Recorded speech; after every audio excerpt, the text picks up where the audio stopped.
busting out a vortex. Yeah, dude, that's been my life ever since we started this podcast. Usually, I just had a decent like a couple of weeks. Anyway, the world is burning. What better time to talk about Warhammer? Welcome to Renowned and Feared, the Total War Fantasy podcast. I thought that was a Batman reference.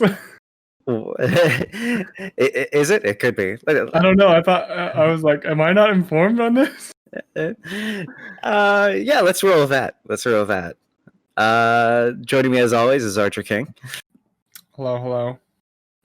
And I am Trusty Pax, and you're joining us today as we talk about Eltharion the Grim in this episode of Renowned and Feared. He is the newest High Elf faction who came with the Warden and the Paunch DLC, which dropped like exactly 2 weeks ago, I think. Yeah, lined up perfectly for us. We are working with the alignment of the heavens. I think we planned this. The only good thing to come out of 2020 is more Warhammer DLC. Emmerich is the best thing to happen to me in the last 6 months. Oh, well, yeah. Okay. Might be true. Yeah, it might be. So this is he's got some new faction abilities. He's got a new take on the High Elves, and this will be the first time we're actually covering the pointy-headed race. And pointy-headed or pointy ears? The greenskins calls them pointy-headed, I think. I thought it was pointy ears. Well, yeah, pointy heads, pointy ears. Yeah, pointy something. Yeah, they're really only worried about people's teeth. Let's see. Yeah, we've never covered the High Elves before. I mean, we've talked about it off the podcast, I believe, a few times. You know, you get Tyrion, which I don't even know what his faction is called anymore. They changed the name of it. I know what it is. I'm scared to pronounce it. Etain? Yeah, Etain. Yeah, I don't know. I think it's pronounced Etain. I don't know. Okay, that sounds way easier. I'm just gonna go with that. More unpronounceable High Elvish, although it's not too bad compared to the Lord of the Rings and what Tolkien had dreamed up. You know. Yeah, at least they don't have their like whole other language. Just a few words here and there. I had a friend in the army who actually took a class in Elvish from Tolkien. Apparently, he had to write a paper entirely in Elvish, and I'm like, "You're such a fucking nerd. It's awesome." It's so cool, though. Yeah, I know. You think you would have been better off just learning like Mandarin or like German or something? It's like, no, I'm gonna learn. I don't even know what it's called. Elvish. Yeah, I'm sure there's a proper name for it. Yeah. Anyway, but we kind of avoided. Originally, it was my idea to start on as Tyrion because he's like he's the face. He's the face. Yeah, in the boy band that is the High Elven roster. He is probably the first one you played. Yeah, and I mean, I avoided him for a long time. The High Elves in general. Just because they seemed, first of all, I knew they were overpowered. And this campaign has only reinforced that fact. Tyrion's okay, but it's, you do the same thing every time. There's nothing too wild about it. Hence it being one of the first races that came out, Yeah. And we had debated previously about maybe Teclis or a Lithanar, and a Lithanar I definitely want to visit someday. All right. We've thought about doing I've definitely wanted to do a Lithanar eventually, and we are going to do Imric about a month from now. The Dragon Knights of Calador. So I'm excited for that. This is probably the most we're focusing on a single race. We're gonna do Grom next. But then it's back to the High Elves. And normally I would be against such a thing, but I have stayed away from Imric's campaign and only gazed longingly at it from afar, and I'm pretty excited for it. Fucking dragons. Of dragons, yeah. Yeah. So, little background about Eltharion the Grim. Originally, the DLC trailer kind of had him cast as like a Batman character, and his lore pretty much backs that up.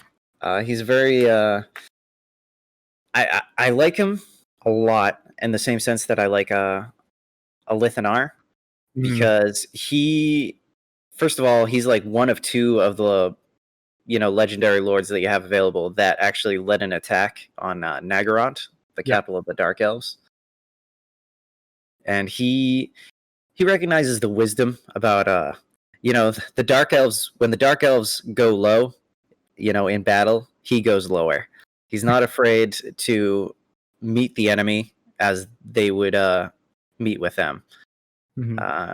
Before he became the infamous Warden of Tor Yvresse, he led a pretty daring raid on the capital city of Naggarond, which involved him sailing a fleet over to that side of the world, deep into enemy-held territory, where he ambushed and massacred his way through the Druchii ranks, as many they weren't used to the High Elves kind of fighting them in that way, which is why they had huge problems with the Lithanar, as the similarly kind of used hit-and-run tactics against the Dark Elves.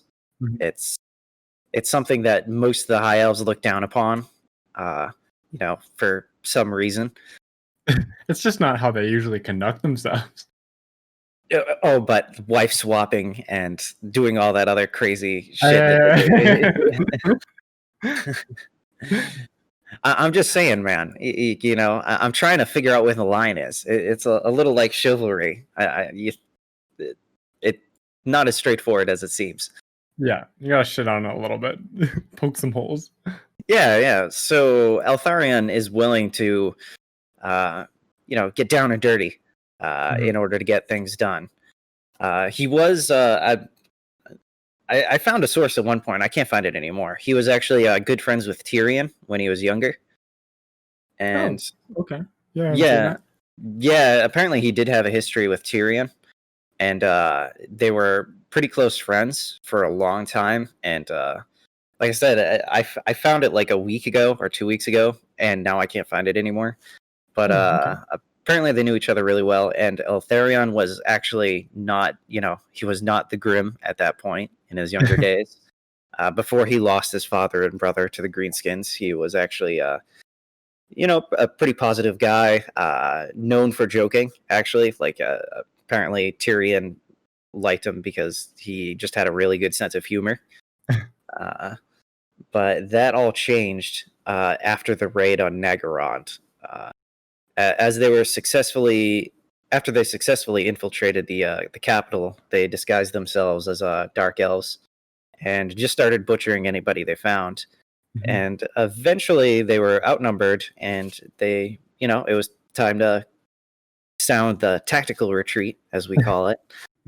Definitely not running for your lives, but they had pretty much succeeded in what they were setting out to accomplish, which was to strike a little bit of fear in those heathens' hearts. And he unfortunately got cut by a witch elf's blade, and that poisoned him. And gravely, gravely, I might add. And on the way, they got back on their ships and they set sail back for Ulthuan. And all this time, he was dealing with fever, and he was dancing on the border of death. And there was really nothing that his friends could do except kind of look on. Just accept and wait. Yeah. So as Eltharion lay dying, they eventually landed back on the shores of Ulthuan, in Trace, I believe. And he had a vision of his father. This is going to be one of those names that I have a difficulty with. Moranian? Yeah, he says it in the game sometimes. Moranian. Okay, I got it right. Yeah. So his father appeared before him, and he was all bloody, and and when Eltharion saw him, he knew he was dead, and he knew what he was looking at was the ghost of his father. His father told him that their home of Athel Tamarha, where their family had grown up, had been utterly destroyed. his brother, whose name I couldn't find again. I knew it a week ago, but I can't find it anymore. His brother had fallen in combat against Grom the Paunch, and then his father as well as Athel Tamarha was burned to the ground. Mm-hmm. And when Eltharion woke up, he found the Fang Sword, which is the relic sword that had been passed down from his family, just lying on the ground apparently. Just chilling. Just chilling. And he found himself to be fully recovered from the venom of the Witchblade, much to everybody's surprise. But it did not leave him untainted, I could say. From some of the sources I found, that he appears very pale. Like he just looks kind of, he took on more of a gaunt appearance. Yeah. Like a little different than what we see in the game. Like he definitely strikes a, like a, how do I say this? A certain kind of visage. He looks serious, but the way it's described, he should, I don't know. I could see him looking a lot more paler, maybe. I think they said his armor was more black, not really this, these blue with a heart on it. yeah. I mean, it still works for him, just because of his attitude. He makes it work. Yeah. But I would have been more interested to see more of a I don't know, a Dark Knight type, visual aesthetic going on. I think like as far as the game goes, he looks the part like face wise, but his armor and stuff just looks a little bit too over the top. But then again, he looks exactly like the tabletop version. So yeah, I mean, no, his face definitely looks it. I do like that kind of I don't know, that duality. Like he's still a high elf, so he's still, but he doesn't really behave that much like a high elf, I could say. Quote unquote proper high elf. Yeah.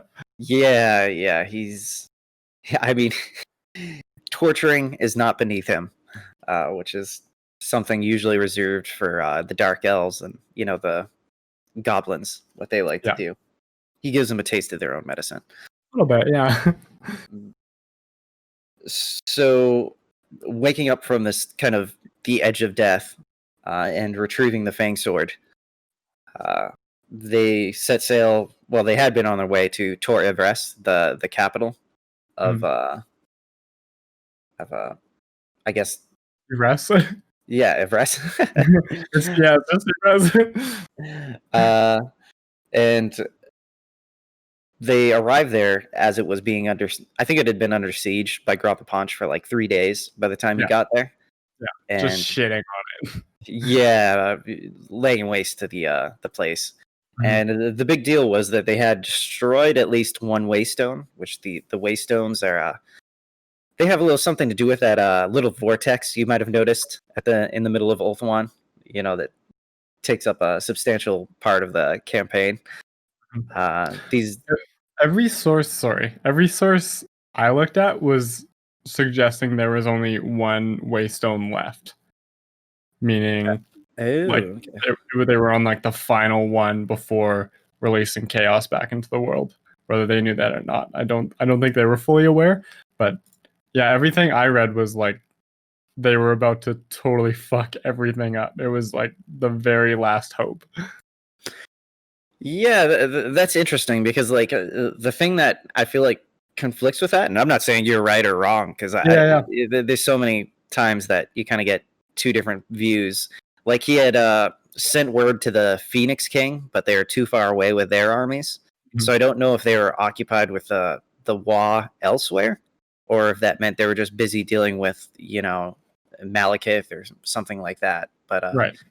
I know he was pretty pissed off that the Phoenix King didn't back him up when he called for help. I mean, I'd be pretty pissed. Yeah, it's fair enough. But anyway, yeah, they were either at the final waystone, which was in the tower, or the Warden's Tower in Tor Yvresse, or it was just it's just a big deal for any one of these waystones to get destroyed, just because the vortex is very tenuously held in control as it is. So even with the destruction of one or multiple, everyone that gets destroyed basically makes it easier for the forces of chaos to like materialize, I guess you could say. Exactly. Yeah. So as soon as they arrived, he took to his falcon, or is it griffin? Griffin. Yeah. They're a little bigger. Yeah, what's this griffin's called? His griffin? Stormwing. Stormwing. Oh my god, I can't believe I didn't write that down. Yeah. So he took to the skies in Stormwing and immediately had it out with Blacktooth, which was he a goblin that was riding on top of was that a wyvern? Yes. Yeah, he was a shaman of some sort. I read both, but I think it was an orc shaman. Anyway, he's a magic caster. He's a dick. Yeah, Blacktooth was he was kind of influencing Grom the Paunch. It kind of made it sound like he was the driving force between Grom. Like it was almost like he was the reason why he even ended up in Ulthuan. Yeah, I think he suggested to Grom to kind of take their Wa to places they had never been before. So, and kind of hinting at he was looking to destroy the Waystones. Yes, because he just was drawing a lot of power from that chaotic energy and pushing him to become, an unstoppable sorcerer. Yeah, and he didn't really understand it. He just knew he was getting a lot more powerful. Yeah, as orcs do, they just kind of are naturally inclined to such things, I guess. So as Eltharion's navy landed on the shores of Tor Yvresse, he ordered his men to basically charge the city and try and enter the Warden's Tower to stop what was happening to the Waystone. And he took off to the skies to have a pretty insane duel with the shaman. And he eventually he was actually getting messed up by it because he does have some magical abilities thanks to his amulet. But he was not the level of caster that Blacktooth was. And he was having a tough go of it until his men finally took back the tower and momentarily kind of calmed the chaotic energy that was coming from what was happening. Yeah. And caught Blacktooth off guard. Suddenly he couldn't cast spells, and that's when Eltharion just took him out of the skies.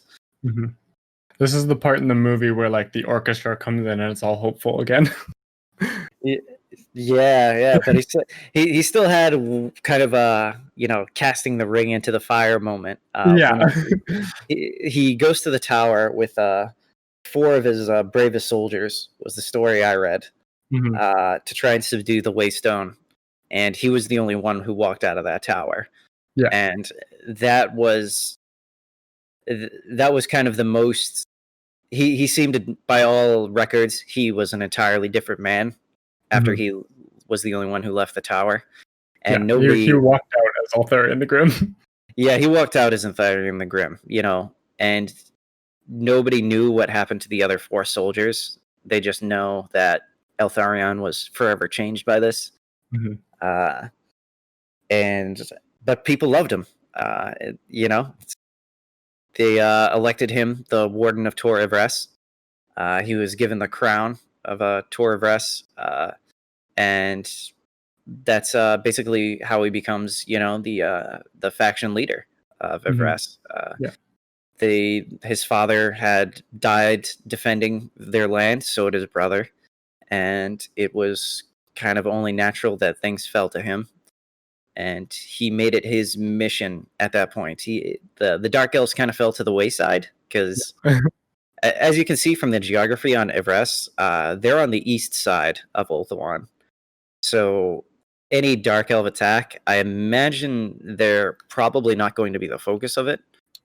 Yeah, especially with Naggaroth being the seat of the Phoenix King. And that province also being the closest to Naggaroth, I would imagine there's not a huge amount of raids going to that side. No, obviously some, if they have the ability to, but because I know the Dark Elf raids go pretty far in search of slaves and booty. But they're also protected by the mists of Yvresse, which help kind of protect people from just sailing in there all willy-nilly, which is why it was surprising that the greenskins kind of ended up there at all. Mm-hmm. Yeah, it wasn't something they expected to happen, obviously. No, it seems definitely like maybe some influence from Gork and Mork. There was some greater power at play to allow them to just wash up on the shores of Yvresse. Yeah.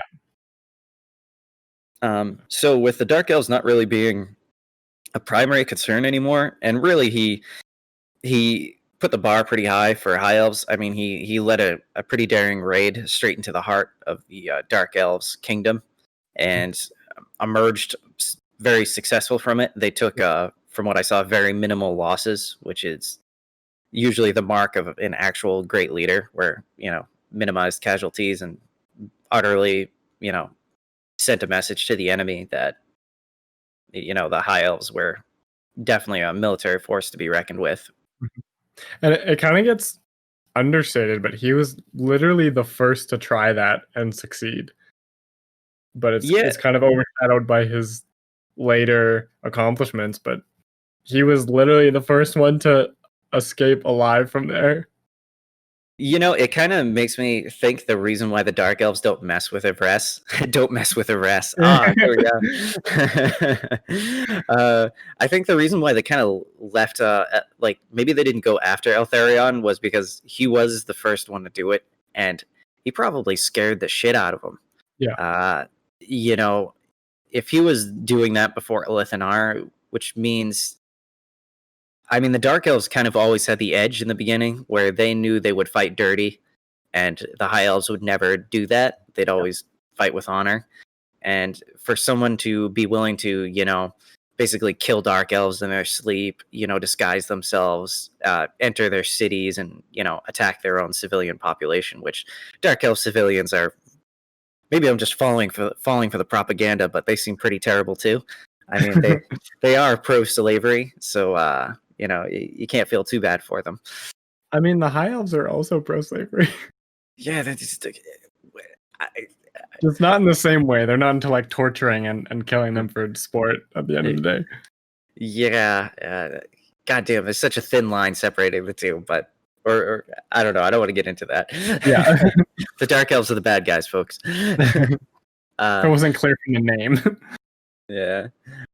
So I think they just left Eltharion alone after that Grom's Law came in.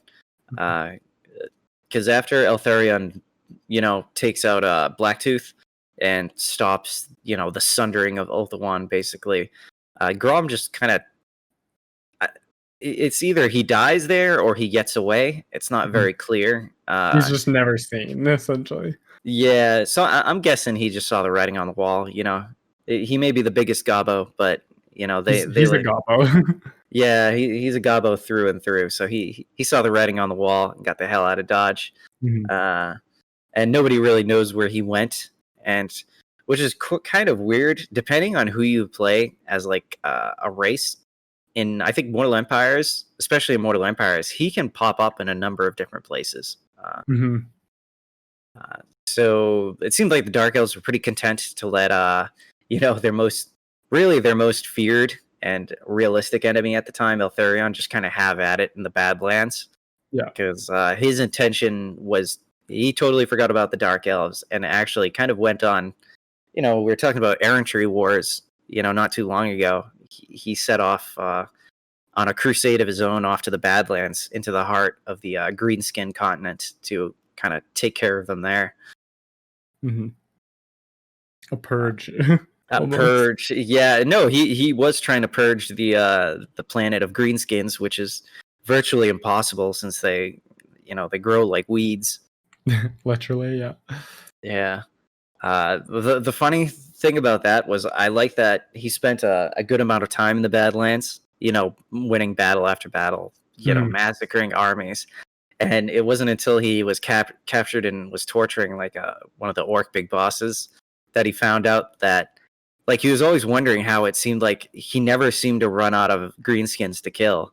Yeah. And then he finds out from this orc he was torturing, that they were all actually seeking him out because orcs like a good fight, and they heard that this pointy-headed warrior offered the best fight they could find. So literally, greenskins of every tribe were just homing in on him like a beacon.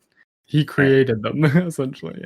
He was creating them, and it's kind of like I mean, he's not as flawed as some of the other characters that exist in the Warhammer world, because he just recognizes that what he's doing is ridiculous. Like, this invasion really isn't solving anything. Yeah. And in the Mortal Empires, it's kind of like you're at the inception of that campaign, because you start off in both Yvresse and the Badlands. Yeah. And whereas in the Vortex campaign, you start off in the city of Tor Yvresse, and you really only get a fraction of the Badlands that you have to deal with. Yeah, like in the Vortex, it felt to me sort of like cleaning up what was left of Grom's invasion. Obviously, like, it's hard to convey that, but that's kind of how I took it. Like, there's just some greenskins left over from where they had kind of swept through. But yeah, I think that's just me kind of justifying it. No, that's what it definitely felt like. You can even, we'll cover it more when we cover our campaign stories, but you can sail south and go into that mountain range where, Grom's tribe is located in. Definitely more about rebuilding Tor Yvresse than I think anything. Yeah. Which is exactly what Eltharion did as soon as he realized that he was essentially breeding greenskins to fight. Set to restoring the waystones and defending or building up the defenses of Tor Yvresse so that no one could ever do what Grom did again. I think there was somewhere in there's also an interaction with him and Tyrion. Or I think it was just him and the Phoenix King at the time. He basically told him to go F off, because he was pretty upset that they didn't come to defend his, at least show up to help his father. Yeah. But better late than never. Yeah. Yeah. Like, hence the title, the Grim. He's very reclusive. And the campaign, I definitely felt I played it that way. I wasn't worried about uniting Ulthuan. I mean, anyway, this kind of sets the table of the story. In the beginning of both campaigns, Tor Yvresse is, much reduced. You have to rebuild I guess it's a citadel, you could call it, Athel Tamarha, your secret base. Yeah. Because that was utterly destroyed as well. So, yeah, the beginning of the campaign, you're dealing with the remnants of Grom's invasion, and you're working towards dealing with Grom, finding Grom himself or waiting around in the Vortex campaign till his second Wa shows up. Yeah. So that about covers like the lore and the story so far as we're as it's set up. And we never really covered we definitely, I guess we got to cover the race attributes, because this is the first time covering the High Elves. Yeah, kind of feels weird, but yeah. yeah, I know we got intrigue, which is influence that can be spent on you spend it on lords, you spend it on agents, you spend it on affecting relations. You get it by capturing. You get it by pretty much any action you do. That's like you could consider special, capturing enemy lords, performing successful agent actions, performing quests. There's a few buildings that offer some like by the turn. Yes. Also, is it when you execute people, or I think that you get some intrigue? It's when you enslave. Like, it's the first option. Oh yeah, enslave. Yeah. The executing just gets you bonus XP. It's just, exactly. Which is a pretty cool thing. I don't think most does any other race get bonus experience points by executing, captives? I believe so. I thought that was fairly standard. I'm sure the dwarves do the same thing if no one else does. Yeah, I haven't played the dwarves in a long time. I know the greenskins get a bonus to their leadership for a while, but anyway, influence is a pretty cool. I like it a lot. You spend it on kind of advanced lords, advanced heroes, because all the basic lords and heroes that you can hire have kind of interesting problems. I get character quirks. They're like some are sickly, some are boring. There's all these weird kind of negative effects that you can have on the the baseline lords that you hire. Yeah. Some of them not too bad. Yeah, like some of them you're like, okay, I need a lord, but it's kind of interesting to have a race that does that, where you have to spend a little bit extra to get a decent perk, whereas literally every other race that I've played, they just have the perks and you pick which one you want. Whereas these guys, you have to wait until you have enough influence, or you have to get some more influence to get a lord that doesn't suck. Yeah, I've discovered that I actually do like these negative traits that you can get on certain races. I just think it adds a little bit more flavor. It's something else to consider. And it's, every character, it's like, man, there's a lot of talented people out here. Everybody's got such strong attributes, and nobody's like an alcoholic or anything. Yeah, and this one, you can only afford to hire that guy. There's also this pretty interesting trait. I really love it, called espionage, which is anytime you make a trade agreement as the High Elves, you automatically have line of sight on all of the territories of that trading partner. Yeah. Pretty badass, with considering, depending on, especially on Legendary, it was definitely important to know who was coming my way. Dealing with the Sartosan pirates, for example, was the biggest problem I had with in the early game. Oh, okay. And knowing when they're, it didn't take them much to generate a 20 stack, so it was very important to know when it was on its way, and because sometimes the AI would get a little creative and would try to, maybe take the long way, because they knew all my armies were in southern Yvresse, so they would head to northern Yvresse, and knowing if they had kind of circled around a little bit was very important. Yeah, like they'd kind of sail north to get you, is what you mean? Yeah, they don't really have to sail that far away from you, because your line of sight, or the fog of war, is increased when you played on Legendary. You really don't see much if you have low public order, which is, I had abysmal public order for a while. Dealing with, I had some Skaven corruption that was giving me a lot of problems. Oh, you had an Undercity. Yeah, I don't know how when eventually it got destroyed. I just know it was incredibly difficult to find. But yeah.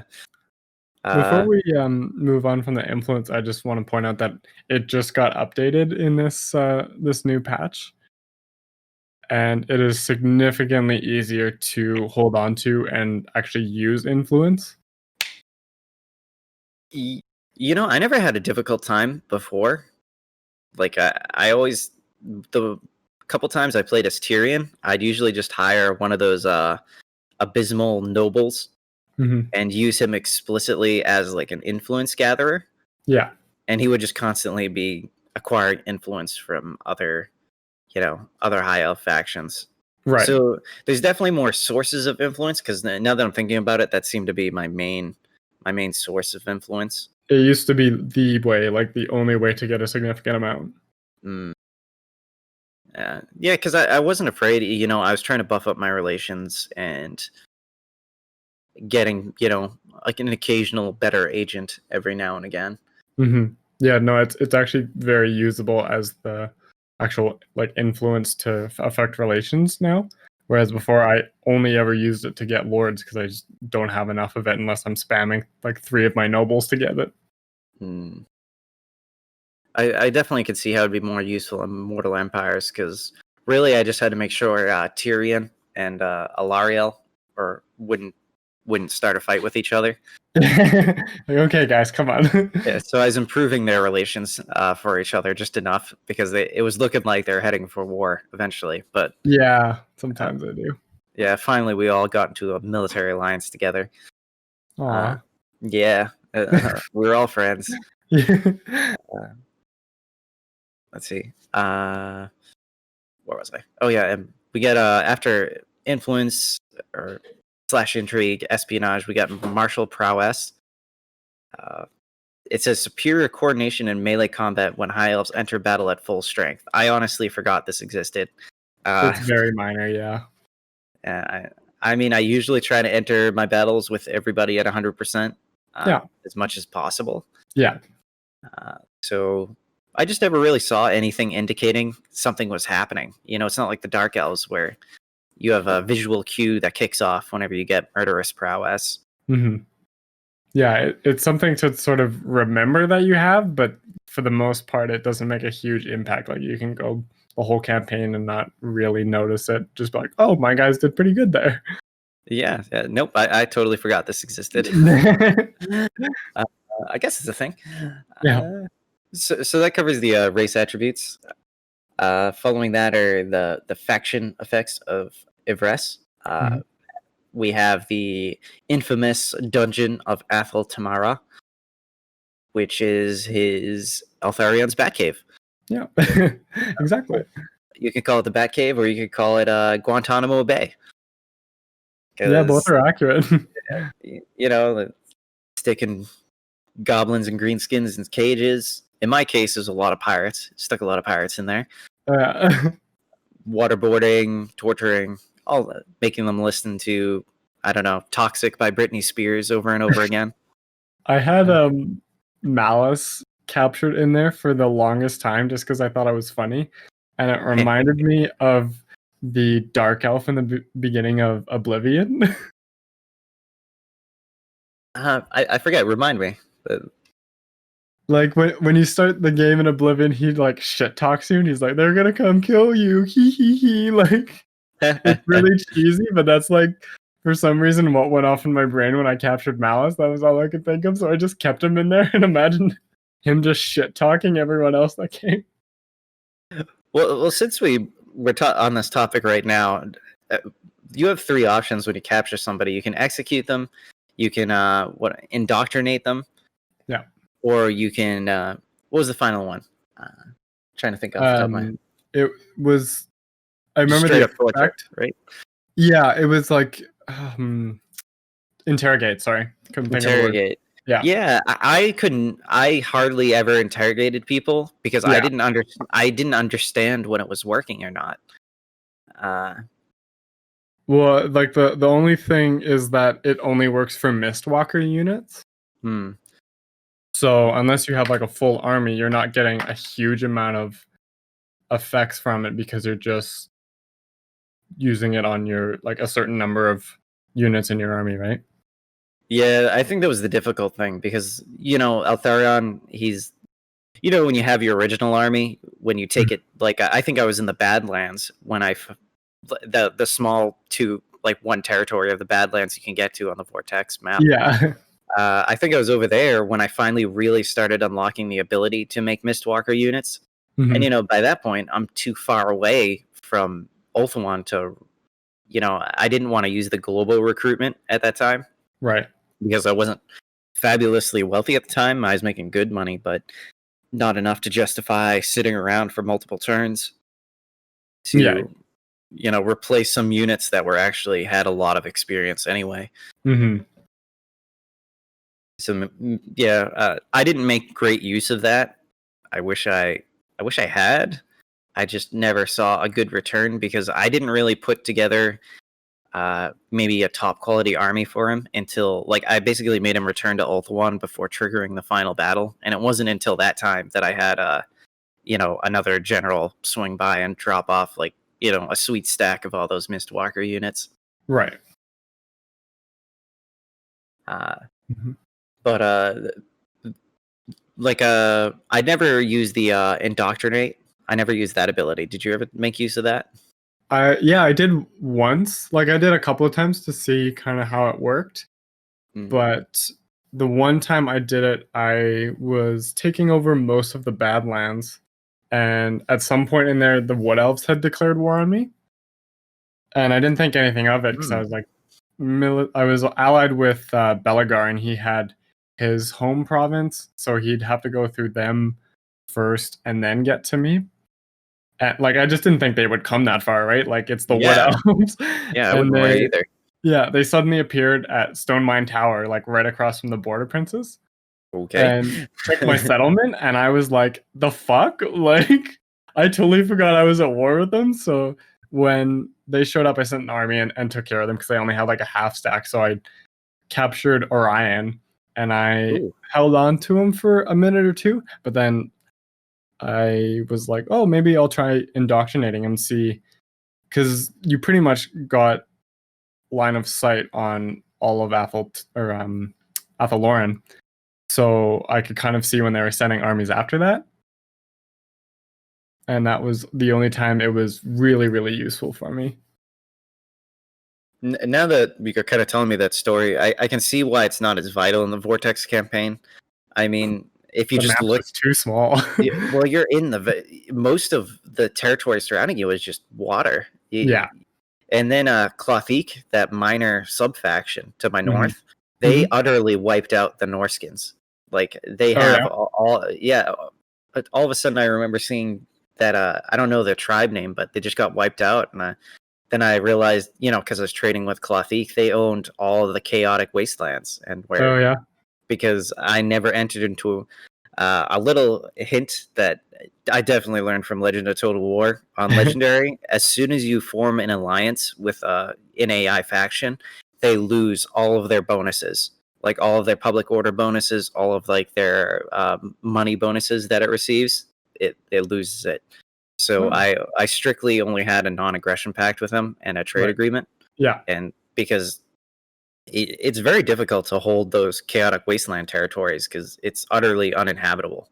It takes way too long to build up anything there. Yeah, exactly. And even when you're holding Albion, which is actually a green, I mean, it's just one city, it's just a capital, but even that is ridiculous because on top of it being inhospitable for your faction, it's also chaos corrupted. So you have several minuses to your public order, plus being on Legendary. I imagine that is just so far in the negative, it's not even worth it. Yeah, which was nice. I mean, I was kind of gaming the system in that way. So I literally never fought the Norskins once. Clothy dealt with that. But yeah, on the Vortex map, you don't really have a use for that indoctrinate because almost all of my action took place along like the edge of the map on the east side. I basically took Sartosa, went straight south, took the one territory of Badlands there from New Moss, my old friends from last episode. And when fortunately, Cetra the Imperishable was at war with New Moss, so I was able to get an alliance out of them. And also, I think, military access. I did get an alliance eventually. And then I just skipped into that mountain range there where Grom and his tribe is. And I took care of that. Yeah. But yeah, you don't have to really worry too much about line of sight because it was very maybe like two-dimensional campaign, I guess. I went east and then I went south, and that was basically my entire campaign. Yeah, it's not very difficult. Like part of it is the high elf scaling, and part of it is you have a safe home territory that you pretty much secure, and then you just fuck off and do what the game tells you to for a couple hundred turns. Yeah, not that it was easy, mind you, because on the public order penalties from the difficulty and Skaven corruption did. It was difficult for a while to maintain that. It's not. I'm not saying it's not easy, or that it's easy. I'm saying, wow, I don't know what I'm saying. No, I mean, it is actually easy. It's just not without challenge, I should say. Yeah, it's just straightforward. Yes, definitely. long way of talking about the indoctrination. Indoctrination, yeah. So Yeah. I didn't find much use of it on the Vortex campaign. Maybe you, the listener, will. I didn't use it. I just basically executed every one of my prisoners. Yeah, like you're trying to upgrade Athel Tamarha, and the only way to do that is to get Warden supplies, and the easiest and best way to do that is just to execute. Got to catch them all. Yeah. Yeah, you have a special ability as. This is a keynote here. You only start off with one prison cell, I should say. Yeah. So if mysteriously you're in a campaign battle and any lord of your army can use this, not just Eltharion, you should have that ability that once I open up the game, I don't remember the name of the actual ability. It's the one that lets you capture people. If you don't see that appearing in your battles, that means you have somebody stuck away in your dungeon and you've forgotten about them. Because that happened to me. I went through 3 or 4 battles being like, why can't I use this? And then eventually I was like, oh yeah, there's that guy in there. Yeah. All right. To the chopping block with you. Sorry I had you on death row for so long. Yeah. Oh, sorry for waiting. Were they feeding you? I don't know. Oh shit! I meant to execute you. I'm so sorry. Let's just get this over with. Gotta make room for the others. Yeah. So the executing gets you the supplies that you need to rebuild Athel Tamarha, and also gives you more bonus XP. So I found myself leveling up Eltharion fairly quickly. This is the first campaign I ended where my main lord was at level 40. Hey, you did it! Yeah. Hell yeah! Maxed out. It was pretty cool. You definitely feel the power behind a level 40 lord. Yeah. I mean, yeah, depending, but Eltharion's a beast. Yeah, he is a beast. I actually kept him off Stormwing for most of the campaign. Oh, really? Yeah, I didn't really put him on there until the very end. I think I put him on like level 38 or 39. I just liked having him on foot, man. He was such a vicious fighter. Yeah, he was really good. Yeah. So that's the Dungeons of Athel Tamarha. Just remember, capture every general that you can. With that ability, I think it lowers like basically all of their defenses for, was it like 30 seconds or so? Yeah, I believe so. And even if you can't capture them, for the most part, I used it to capture, but there was a few instances where I wasn't super interested in. I was just wanting to keep their lord away from their main line, or just trying to do a significant amount of damage to make them rout. Like there was a couple times where they were just buried in my infantry, and I was like, okay, you need to calm down right now.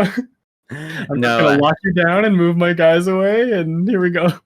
No, I definitely used it like that a few times. It's a very good ability, and if you have some archers focusing in, they boost their damage quite a bit. Then the next faction effect is you can spread the Mist of Yvresse, which cloaks Eltharion and his allies' lands in a defensive shroud. I'd like to see this on the Mortal Empires map, because again on Vortex, all of the enemies on my side of the map are taken care of. After I took care of Sartosa, we were never really in danger of having anybody invade. I think there's a right that you can use that causes attrition damage to anybody entering, which I did use once against the Sartosans, and it did substantially weaken them enough. Yeah, it is good. Yeah.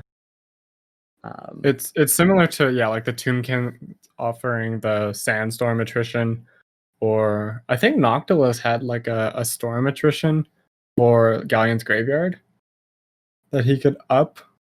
I could be wrong on that one. No, you're right. There was one. I definitely used it before. I can't remember off the top of my head. Yeah, I'd say the Mists of Yvresse are a little bit weaker, just because you have to build it up to the point that it works really well, whereas with everyone else, it's just a right you kind of pop off. Yeah, I mean, I'm a fan of anything that causes additional attrition, like anything that causes damage to the enemy where I don't have to directly engage them. Might buy you some time, or it might weaken the invading army just enough that maybe your garrison can take care of something. Yeah, especially with Ulthuan being like a giant place, especially on Mortal Empires where someone might land too far away from your armies. Because you can only keep so many places defended. And so I've used it in that sort of sense. Like, oh, I didn't see that person coming, so light up the miss, essentially, and take as much off them as possible. Yeah, it's a numbers game. You know, even just... You always feel a little bit better, at least I do psychologically, go into a fight if they've just taken, straight, 5 or 10% attrition across the board. You just feel better knowing that they're not at full strength. Yeah, yeah, pretty much. And it has a great visual effect on Ulthuan and your territories. Yeah, it's cool, yeah. I think it adds flavor to the campaign map. Anything that adds... like vampiric corruption, Skaven corruption, anything that adds something visual to the campaign map, I really enjoy. Like, I really miss, like in Rome 2, how you could watch your settlements kind of grow. Yeah. I do have a mod that does that for certain cities, but it hasn't been updated in so long. Most of the factions it doesn't work on, but every once in a while. Yeah. Now that you mention it, I really miss that part of Rome. Especially when you built the walls and then you saw them like come up. Yeah, it's really cool. It's satisfying. It just to, see your influence on the campaign map as well. Something just if you're listening, CA, Hint, nudge, nudge. Yeah, that's probably one of my top things that I wish for. Yeah, it's just a quality of life thing, but yeah, you don't like I never noticed it when I was watching like people let's playing it before I had Warhammer, and then as soon as I started playing it, I was like, "Is there a mod for this?" And I was like, "Thank God there was." For the most part. Yeah. The next faction effect is -80 relations with greenskins because the only good greenskin is a dead one or one that's in your prison cell. The next one is +3 recruit rank for spear infantry and ranger units, and we'll definitely cover the ranger units in a minute. I did actually like them quite a bit. Yeah. One thing I want to note actually about the diplomatic relations, I think they should have just not allowed you to negotiate with them, other than like declaring war or like payment, just basic stuff that you sometimes get with factions. Like if you're trying to, like, you can't negotiate with chaos. I think they should have just gone that route instead of making it impossible to deal with them, because -80 at that point, you're not going to get anything with them anyway, and the greenskins aren't known for their diplomacy in the first place. I don't know, just a thought. I was like, why not just kill it? That's a good point. I mean, maybe it should just be you automatically declare war on any greenskin tribe you come into contact with. Yeah, maybe. I don't know. It works out. -80 is so substantial. They're almost likely to declare war on you right away anyway. Yeah, exactly. So the Lord effects are he's immune to barren wasteland attrition, which is pretty good, I imagine, for the Mortal Empires campaign. It's very, very nice, yes. +8 leadership for spear infantry and ranger units, which is awesome. And you cause fear when fighting against greenskins for your entire army. Yeah. And which is great because they are a low leadership faction. It's really easy. I don't even know how many battles I fought where they had probably at least 50 to 75% of their force left and they just ran. Definitely not in the final quest battle, because I think even the lowest goblins were at the max rank of experience. So they fought to the bitter end. Yeah, you pretty much have to wipe everything that shows up. That was a tough fight. But Eltharion starts off with almost all of the new units. He definitely has access to them. Which we mentioned the Rangers, which is available to all the lords tier 1 infantry, dual swords, pretty fast moving. They're kind of like the Corsairs from the Dark Elves. Mm-hmm. In my beginning game, I always kept like one around as like kind of like a flanking / ambush force. Yeah, exactly. Yeah, and I like to keep them kind of nearby the war lines of trace, which are awesome. Mm-hmm. Freaking lions, man! I did enjoy that unit quite a bit. Even when they're outclassed at a certain point, I still like kept like 2 around. Yeah. No, I was doing the same thing. I was like, "You're doing nothing, but I love you so much that you're staying here." I mean, they are very fast, and they will tear through archers like very quickly. Like if you get them to the right target, and very easy to flank with them. Yeah, and I did, like, when I first discovered them in the trailer that they were coming to the game, I got super excited, but I didn't think they would be as effective as they are. They're a tier 3 unit, and that's a lot higher than stuff I would compare them to, like Chaos Hound. Yeah, exactly. Yeah. Or like super fast small infantry, and they are a little bit above that, and they dish out a lot more damage despite having like half the unit count. Yeah. Well, they are armor piercing and anti-infantry. Yeah, so they got a couple good bonuses there. Yeah, pretty scary unit. I liked it a lot. I like the lions. Mm-hmm. The next, and he starts out with the war lines of trace as well as a unit of rangers. I think he starts out with a unit of rangers. Either way, tier 1 unit. He also starts off with an arcane phoenix, which is like the tier 5 phoenix. It's also, a reskin of the other phoenixes, but it's still pretty cool and powerful unit. Yeah. I kept it to the very end. Has a great vortex spell called Ember Storm, which great against fighting against greenskins and undead when they like to lump up on each other. Yeah, I also kept mine because you do start with one. I eventually gave it to a different army, but I found them kind of underwhelming compared to like the Flamespire Phoenix, who has 10 charges of the. Oh, it's just called like Fire Blast or something like that. Yeah, it's the it's just basically a bird shitting fire. Yeah, exactly. He's got like 10 shits to drop. Like for me, I found there's a pretty big cooldown on the vortex, and the damage output you can get from like a Flamespire, which is a tier below it at tier 4, is significantly better. And the combat stats are fairly similar. I think you probably get more bang for your buck in that case. I mean, I didn't mind the vortex spell. Like the greenskins, where they're notorious for like really, like they would really bunch up. Yeah. And if you drop that pretty close to your line, but not quite, they, even as that vortex spell is killing whoever's in it, the ones behind will just charge straight into it. Yeah. So sometimes you do get a lot of it depends, but you can get a lot of kills out of it. Yeah, it was really good against Skaven. Give it that. Yeah, it probably was. Yeah. I just remember I just was fighting like small groups of Skaven. It was always just the little rebellions, and I tried to never let them spend more than one turn, because Skaven can get kind of scary if you let them get out of control.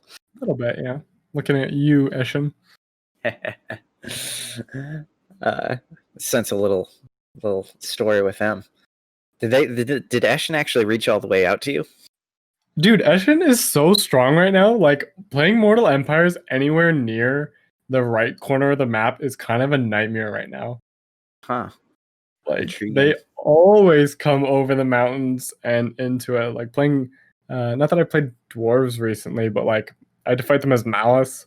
I've seen everyone who's played Imric complain about Eshin in the beginning. And yeah, like, I had a war in my Mortal Empires with them for probably 60 turns. And I was fighting, and I fought them a bunch last time as Cetra as well. Like, that was a huge thing for me last time too. Just getting tired of Clan Eshin, huh? I'm tired of this motherfucker Snickage, yeah. Well, we're doing Grom over the next 2 weeks, so on both maps, he's pretty far away. He's closer to Eshin. Oh, no, I guess he's on the Vortex map, he is. Yeah. Well, no, I was just thinking because in like when you're playing as Grom, he starts in Massive Oracle. Yeah. But when you're not, like AI Grom doesn't start up there. It's a different tribe. Yeah, but if you play as Grom, you don't have to worry about Clan Eshin. Yes. Yeah. Yeah, I was just thinking 'cause his start is different depending on if you're playing him or not. So the last additional starting unit that you have, there's actually more because but anyway, you get the Silverin Guard, which I really liked. That was the heavy spear unit, and they've got all sorts of great things. They've got enchanted armor, which makes them more resistant to magic. They're armored and shielded. They're anti-large. They get charge defense against all. They're just an awesome frontline spear unit that I love these guys. They just hold the line, man. And when you get all the bonuses you get towards your Mistwalker units and your army buffs that you get as you're leveling up, they become friggin' they're beastly. Yeah. They're surprising. I was skeptical about them at first. We talked about it like right as the trailer came out. And I was like, I don't know where another spear unit is going to fit because spearmen are really solid for being a tier 1 unit. And obviously, Phoenix Guard are their anti-large, hold the line unit at tier 5. So I was kind of skeptical because I've always used spearmen pretty much until I can get Phoenix Guard. But it's definitely worth it to make the switch at some point because, Silverin Guard are super solid. Yeah, there's a pretty sweet mod out there that gives them some more because their unit model doesn't look too different from the regular spearmen, but there's a mod out there that kind of makes them. They've got these awesome face masks. They just look a lot more armored up. Like for me, it was the voice lines. Like I'd click on them and they'd say spearman, and I was like, wait, I didn't want my spearman. Yeah, I never even noticed that. The one downside to Legendary is like not being able to pause and issue orders or slow down. So like I'm flying. I don't even hear those like voice lines anymore. I'm like you go there, you go there. Shit, somebody's breaking. Yeah, you're not focused on what's going on. And I'm sitting back with my archer line, being like, I didn't want that unit. Yeah. But I also downloaded a mod that actually makes the stone trolls look like stone trolls. Yeah, I saw a lot of people using that because I was like, what's the difference? But like playing against them or playing as them, I couldn't tell the difference. I think that's one I'm gonna have to grab. Yeah, it's just it's just something to add a little bit of flavor, I guess. It just makes sense. Yeah, it's a little bit easier to tell. Yeah, and it's like, come on, guys. Yeah. Come on. What was the other unit? You also start with one other Mistwalker unit called Athel Tamarha Faith Bearers, which pretty awesome unit. They have what is it? Fury or Frenzy. Frenzy, yeah, it's a swordsman unit, a high elf unit that actually has Frenzy. And I really like these guys. I kept them for a long time. They used to be the I think the background is they used to serve your father. Morani. I can't pronounce his name. Moranian. I'm like Moranian. Moranian. Yeah. Let's see. A few elves. Yeah. They're the ones who used to serve your father. And pretty awesome sword and board unit that has frenzy, and they're armored. You start out with one of those guys, and they're pretty elite unit. I like them. Yeah, they're sort of the sword option, or not option, but variants of the Silverin Guard. It is specific to the Mistwalker chain, but it is kind of the counterpart. So there are other Mistwalker units that are new. I made almost zero use of any of the other ones. I used maybe a couple of the Faith Bearers, mostly Silverin Guard. The other Mistwalker units are the Skyhawks. Did you use those at all? I tried them out because I was trying to play with the new units as much as possible, including the Mistwalkers. And I tried the Skyhawks. I recruited an army, and I was like halfway through a sister stack before I was like, oh, let's try like these guys. I haven't recruited too much of them, and I had like a ton of available slots because you can only recruit so many. And so I got 5 or 6 or something like that. And yeah, I just found they were not as good as, like, we'll say Shades, which is available at the same tier and has way better range and armor piercing missiles, whereas these guys are a hybrid infantry, but they also do both not as well, if that makes sense. Like, they don't have stock, they have significantly less range. It isn't a 360, but so they're not like your main line of archers. They are a skirmishing unit more so, but they fell apart pretty quickly if anything got close to them. I was kind of struggling to figure out where they were going unless they would be a decent upgrade from like Eltharion Reavers or something like that. Yeah. I wish I had done more experimenting with them, but I did take a couple Spire Guard of Tor Yvresse, which is another one. Yeah, those were good. Yeah, they were. I mean, they're unbreakable. They have a crap ton of ammunition comparatively. Again, though, like, it's either these Mistwalker units, which are just as expensive as the Sisters of Avalon, if not more in some cases, and it's like, why not just use the Sisters of Avalon? Yeah, it's its own building, and they're a tier above technically, but I don't know. I found a little bit more use with the Spire Guard, but for the most part, they're only really good in sieges where they're going to have line of sight for a long time because they can just shoot to their heart's content for the whole battle. But other than that, yeah, I just found they were super situational, and they were good in some. They were good in the last battle because I could kind of use them. Yeah, well, that, and also you can just like sit them down and just let them like shoot down into like the walls where all the greenskins were coming over, so they could just sit there and shoot forever. But at the same time, Eltharion has a trait that gives essentially unlimited ammo to archers units, which includes the sisters. So it's kind of null and void. Yeah. The next one are the Sentinels of Astral, which are kind of like a Lothern Sea Guard type of unit. They, again, this is a unit I didn't really touch. Yeah. I don't know. Just get Lothern Sea Guard. Yeah.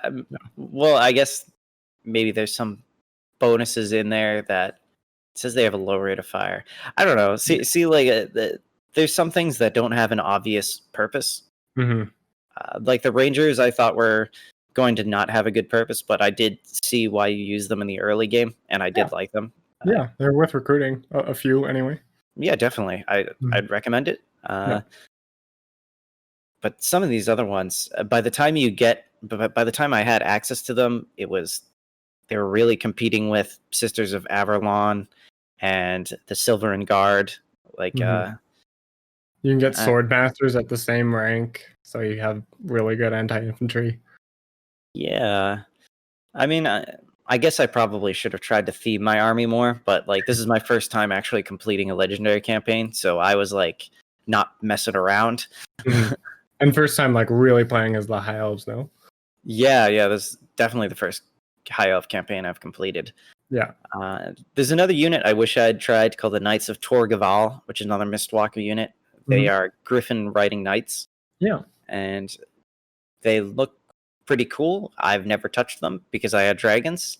So honestly, I like them. These are the best I found out of everything. Like all of them, the Mistwalkers. They're 100% worth getting. Honestly, I think they replaced Dragon Princes. They're a lot better. Like they are essentially shock cav, but they're flying, so they're similar to like Hippogriff Knights from Bretonia. They have significantly less model count than those guys. It's literally halved, but I found they would get just as more or just as many or more than a dragon, just comparatively. The big downside there is that they don't have a breath attack, so they don't have that like magical damage. But cycle charging them and sort of bringing them along with Eltharion to be his sort of bodyguard, I found them to be really solid. No, that's definitely a good idea. I wish I had used them. I just don't think I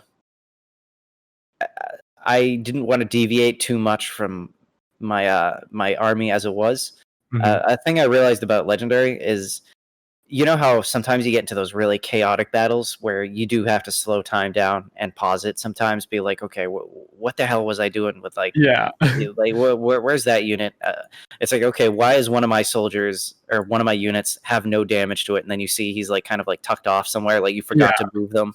That's the worst thing when you arrange your whole army on the battlefield and forget like one unit in some other spot of the map, and you're like, oh great. So like what I'd have to do is I kind of had a pre-plan a lot.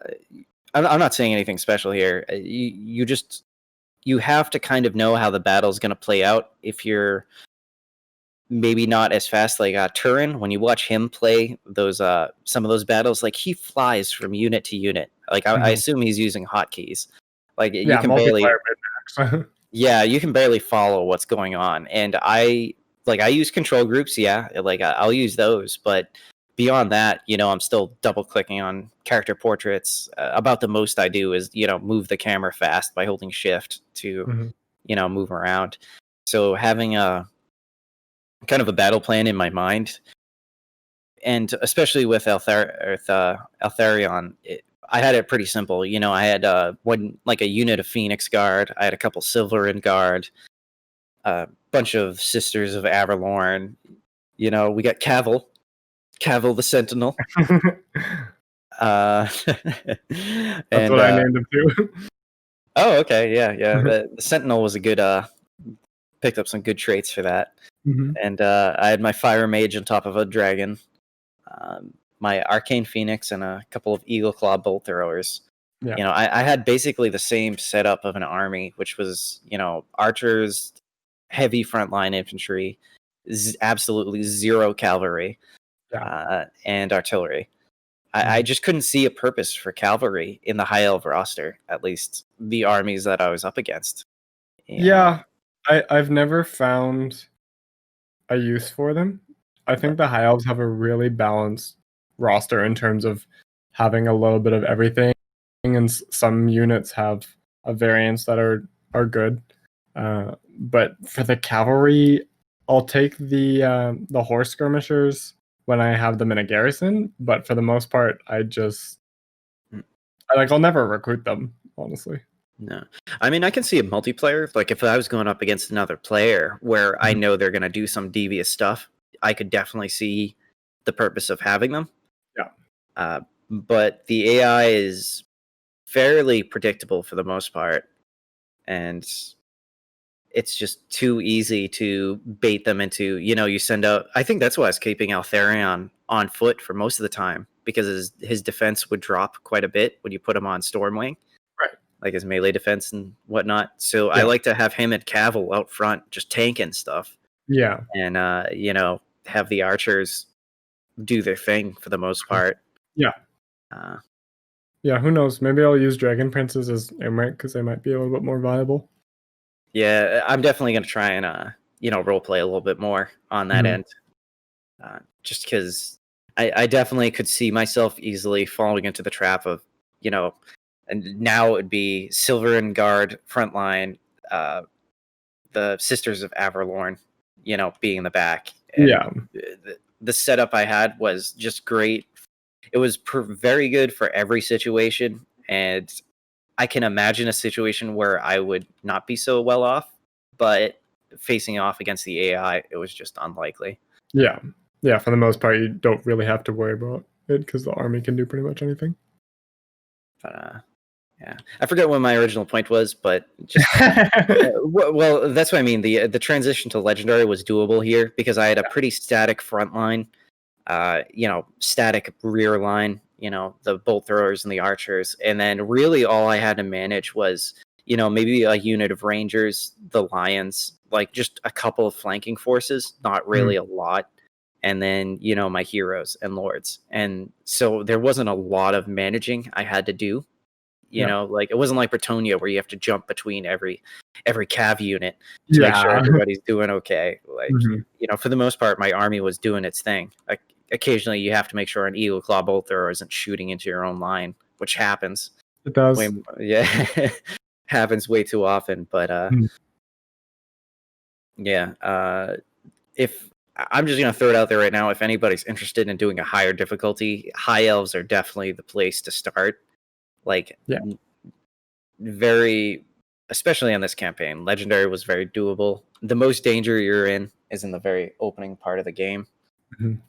But I guess, could we get into talking about how our campaigns went? Yeah. We've covered, I just wanted to make sure we got all the newer units out of the way. And I've just kind of phased into talking about it without even realizing it. That's okay. I think the only guys we haven't touched on would be, the Archmages and the Lion Chariots. Oh, yes. I never used... No, I did have an Archmage as a Lord, which is, what they are. And, you can get some power. If you have anything to say about them, go ahead, because I don't really... my Archmage was kind of like a third army for me. So she wasn't really doing much, dealing with Queek coming out of nowhere. I think I found personally they're pretty much the way to go with the High Elves, because you can kind of get an Archmage and another mage now that they have the ability to ride dragons, which is at rank 22. So it's like similar to the Dark Elves getting a Black Dragon. Honestly, between those and like the princes and princesses, I found, first of all, their traits are really, really solid. Like some of them will have passive ward save for surrounding units and like bound spells and stuff like that. And you get access to all 9 lores of magic. So everything that isn't race specific, like Nehekaran magic or Vampire Count's magic, you don't have access to, but everything else is available. So I don't really see a reason to try princes or princesses, especially when you can grab a noble for good anti-large or infantry soaking. Yeah, I don't know why I went with a princess for my first backup lord. Maybe there's something about her being more affordable, or I just wanted somebody with a ranged option. Yeah, that's true. There's some reason why I did it. But what was her negative trait, really quick? Because I want to... Oh, she's a dullard. There's dull, boring, and inattentive. And then there's this live wire. Ambush success chance minus 50%. So I wasn't using her to ambush or anything. So I was like, I'll take her. Yeah. Some of them are funny. Some of them are really damaging. Like a few add up to a bunch of units. And I'm like, why would anyone ever grab this? I know it's like kind of to sway you to get other people, but I just can't imagine getting like being in such a bad spot that you're like, oh, all right, buddy, like here's an army for you. No, I'm gonna take a pass on that. So did you ever use the White Line Chariots? Because I had the option of not taking chariots in this army, so I took that. I've never been a chariot guy. Even when we were playing the Tomb Kings last time, I used them a little bit here and there, but I'm not a good micro player, so I kind of stay away from them. I did want to give them a try, but the issue is it's a whole other building to get the chariots. And other than like the region specific one you get at Tor Yvresse, I believe, for like that, it's like the specific one that gives you a tier 3 and a tier 5 building to get chariots buffed up a little bit and also recruit them. Besides that, like I don't go out of my way to build that building because I'm just not into chariots. It's the only unit from here that I didn't try, but I wish I did. Yeah, it's just, I mean, it's hard the first time around, just because there were so many units to experiment with as it was. Yeah. The Mistwalkers by themselves were a lot. Yeah, which I did enjoy, but I'm like you. I don't like having too much micro, and chariots are a lot of effort. Like even more work than regular. I don't. But chariots are a lot of work to manage. Yeah, and if you don't use, and they're expensive, so if you don't use them right, you're paying for something that exactly can potentially easily be destroyed. Yeah. You were about to start your campaign. Oh yeah. So, like I said, I did this on Legendary. I got the achievement for competing a campaign on Legendary. Only like 1 point something % of people have it. That's really low. Anybody, if you're worried about trying it, do it with the High Elves first, because now I'm definitely moving into other campaigns with definitely been honing my skill as we've been doing this show, honestly. But yeah, as long as you're in this campaign, I did start it off twice. The first time I got locked into, I eventually beat the Sartosans, the Pirates of Sartosa, but they got into this good rhythm of, I was having rebellions in the early game that was constant, trying to bounce between the greenskins that were still left on Ulthuan in southern Yvresse was difficult. Tyrion ended up getting a portion of that province, and that kind of irked me. But it was only a minor settlement, so I was like, oh, whatever, I'll live with it. Yeah. But eventually, I think I was maybe like, I don't know, 30 or 40 turns, and I was just leaving Ulthuan on that playthrough. And then I just kind of restarted it again because I felt like I had a better grasp on the units and what I wanted to do. And that time I was definitely more aggressive. I was able to take both, the southern Yvresse province before Tyrion could get to it. I was able to afford a very small army that I was using to garrison certain cities against the Pirates of Sartosa. I had some incredibly close battles with that small. I think that's why I held on to that princess for so long, the boring one. Oh, yeah. She was there with maybe 2 spearmen, along with the tiny garrison as I was trying to build it up, defending against the pirates over and over again. And it was weird because the closest battles I had fought, aside from the final quest battle, were pretty small in scale. It might have been 10, 10 on 15 or 10 on 16. Never really full stacks, just because I don't know. It was interesting having to deal with these constant. They were random and unpredictable where the pirates would land. But on my second playthrough, I managed to power through pretty quickly. Aside from those very, very close battles, protecting my settlements, especially the one that produces gold. Death is very important. I had the island of Sartosa by turn 24 on my second playthrough. Just went straight for it. Well, I hit southern Yvresse, and it was tough because you have to. I couldn't see any way around it. I had to maintain 2 armies. I had to have a small garrison army, and then an actual 20 stack to go take care of Sartosa. Yeah, it was definitely balancing on a knife's edge for the first 25 turns or so, but once I took out Sartosa, I literally had no enemies. Nobody I was at war with. Except for Grom. Oh yeah, except for Grom. But he's so far away from you in the Vortex campaign. You get to kind of face his faction on your own terms. Yeah. So once I took Sartosa, I kind of got that a little bit under control. And then I bounced on over to the Badlands, the only portion of the Badlands that exist on the Vortex map. Galbaraz and Gorgazon. Mm-hmm. And fortunately, New Moss had taken them, and they were at war with Cetra the Imperishable. So I just made friends with our good old buddy Cetra, even though he's having a really tough time in this campaign. Oh, really? Yeah. Oh yeah, he's getting beat the fuck up. But I helped him out with New Moss. I basically just raised and sacked those settlements just to weaken them and let Cetra move in. And from there, I moved to the mountain range of what's this province called? The Southlands World's Edge Mountains. Mm-hmm. That province, that's where Grom and his tribe is at. Yeah. And I just took those settlements kind of one at a time. Mm-hmm. And one second.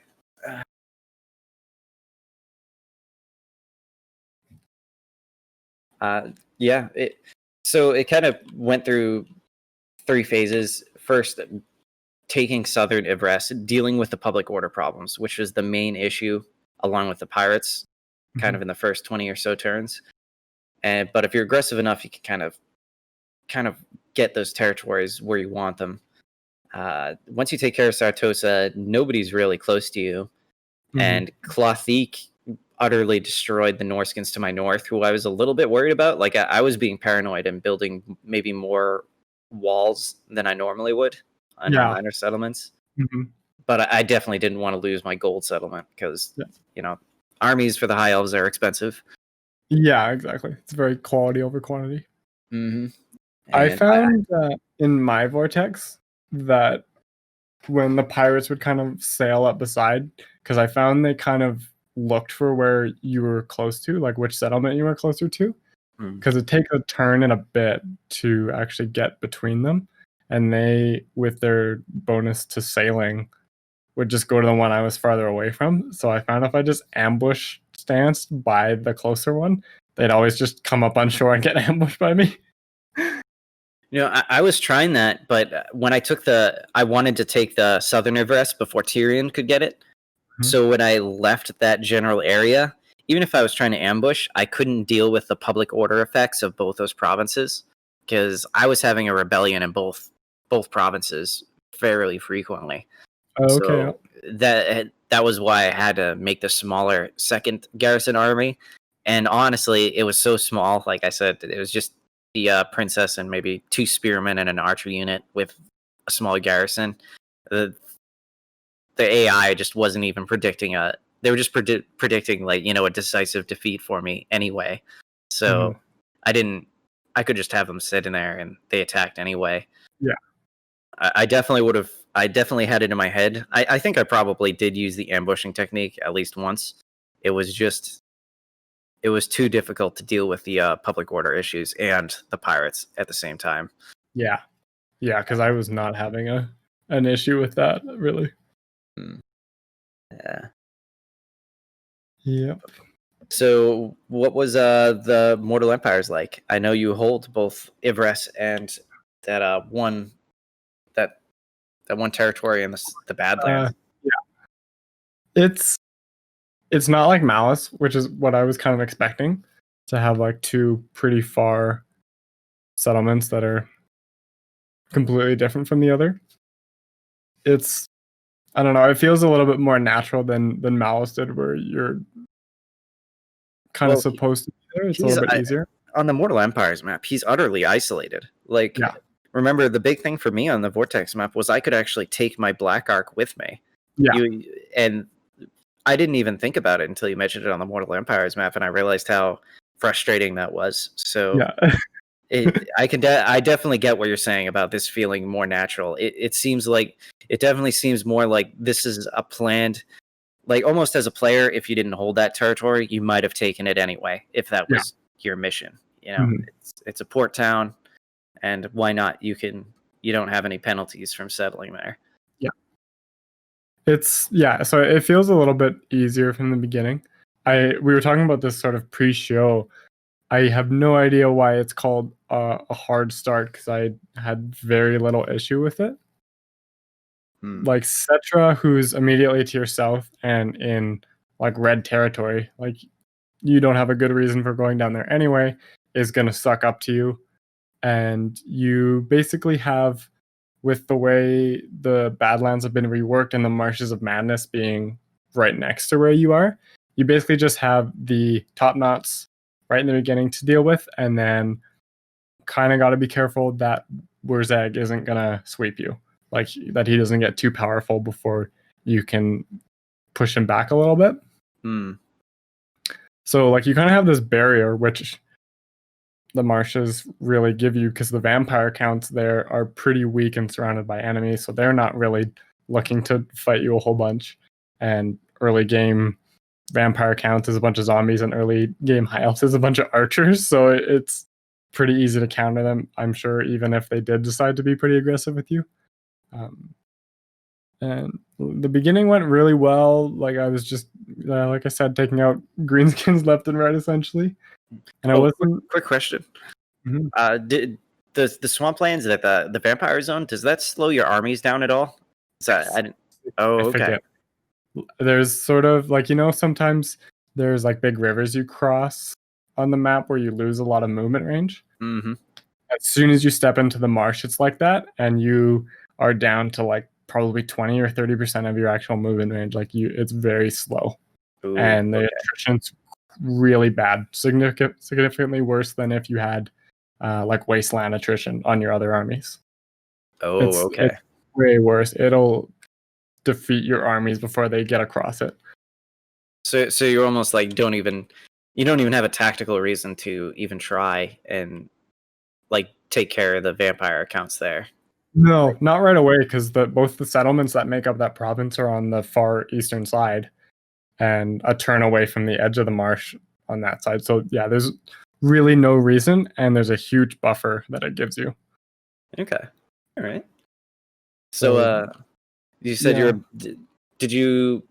So who gave you the most problems? Was it Wurzag, or was it the top knots, or to your south? Top knots was easy because it's just savage orcs spam, and they suck. but yeah, like, so I was kind of getting into it with Wurzag, and I wasn't losing to him. But what happened was Grom, due to, I'm sure it's just player preference, just butt rushing me. He wanted a proper fight, man. Yeah, well, the thing is like he's at war with the like Karakazul dwarves. He's at war with Krezakarak, who's already coming south. And he decides that despite being surrounded by enemies, he needs to go away from his territory and attack me.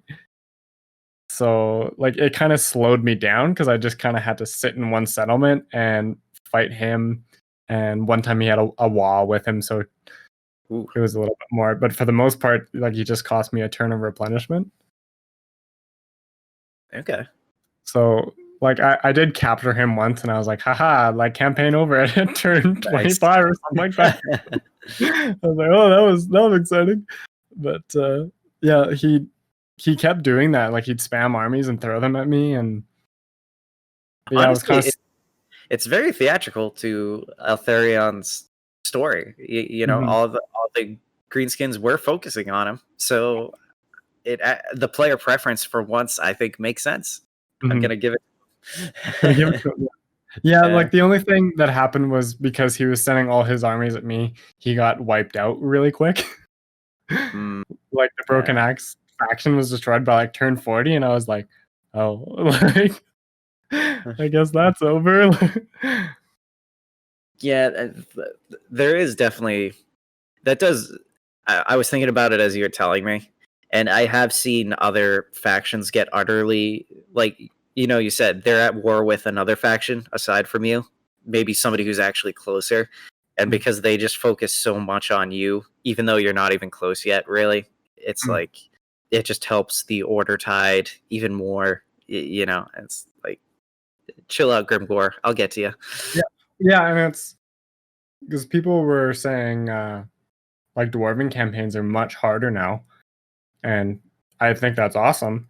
But at the same time, like AI dwarves still sweep the fuck out of greenskins, so they're like already pushing south and into the Badlands, while I'm still fighting Grom. Like I'm like cleaning up their shit, because He's at war with both of them, and he's not like Grom's not fighting me or fighting them at all. So it just made them the number one power really quick again. And I was like, oh, nothing's changed. Yeah. We'll get there someday. Yeah, I think it's really close, and I think it makes greenskins and dwarven factions more fun to play as now. But playing as like a third party, like Eltharion, or if you're playing, like I'm sure Cetra's changed, or even like Clan Moors now are probably quite similar to what they were before, just because the AI still handles dwarves and greenskins fighting each other the same. No, I agree with you. I'm definitely more excited to play a dwarven campaign. Mm-hmm. We'll eventually get some. Yeah, I want to try them out, but I'm curious as to see how it has changed. So, did you get into? Do you still have access to the quest battles on the Mortal Empires? Do I still have access? Like, have I played them? Yeah. I played the one.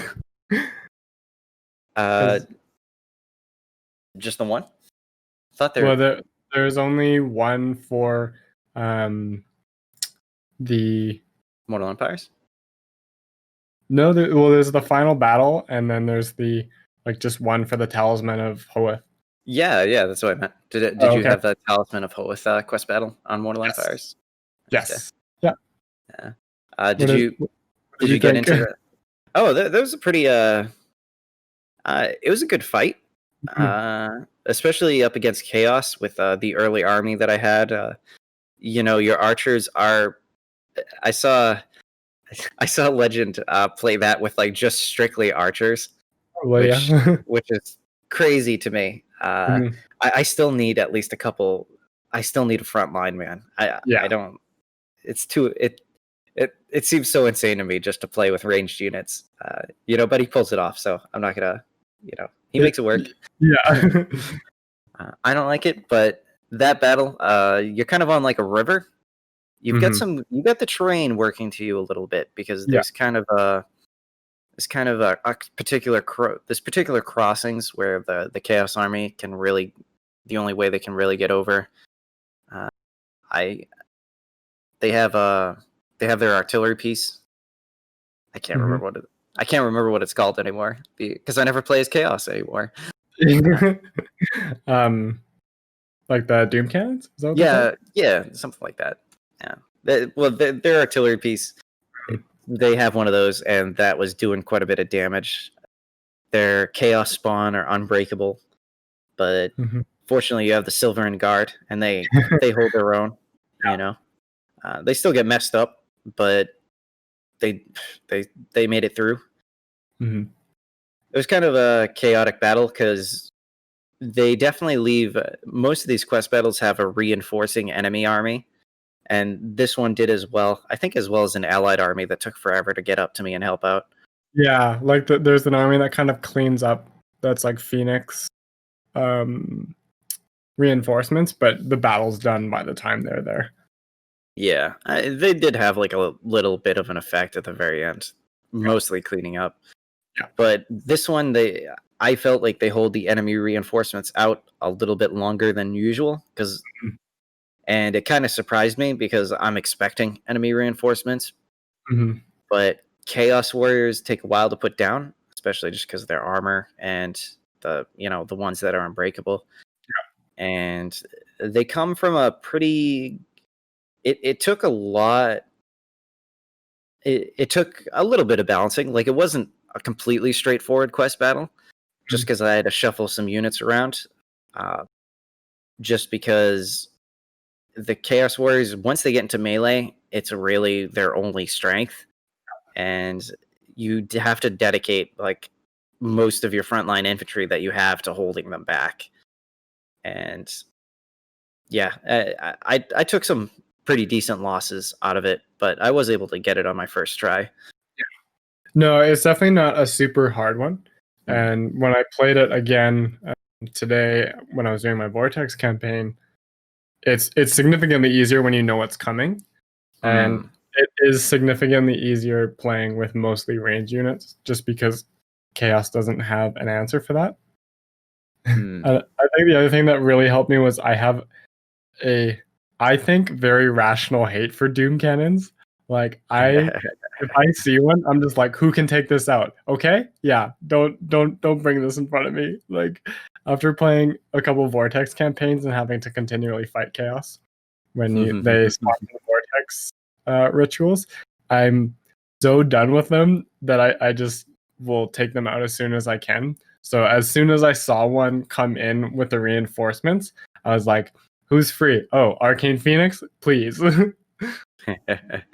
Yeah, I kind of forgot about it, the battle that I was in. So it did way more damage than it should have ever been able to do. And like you said, you have the Arcane Phoenix to go deal with that right away.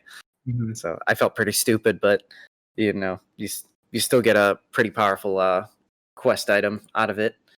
It gives you access to, I know, his higher tier spells, but I never actually used him for his higher tier spells. Oh, really?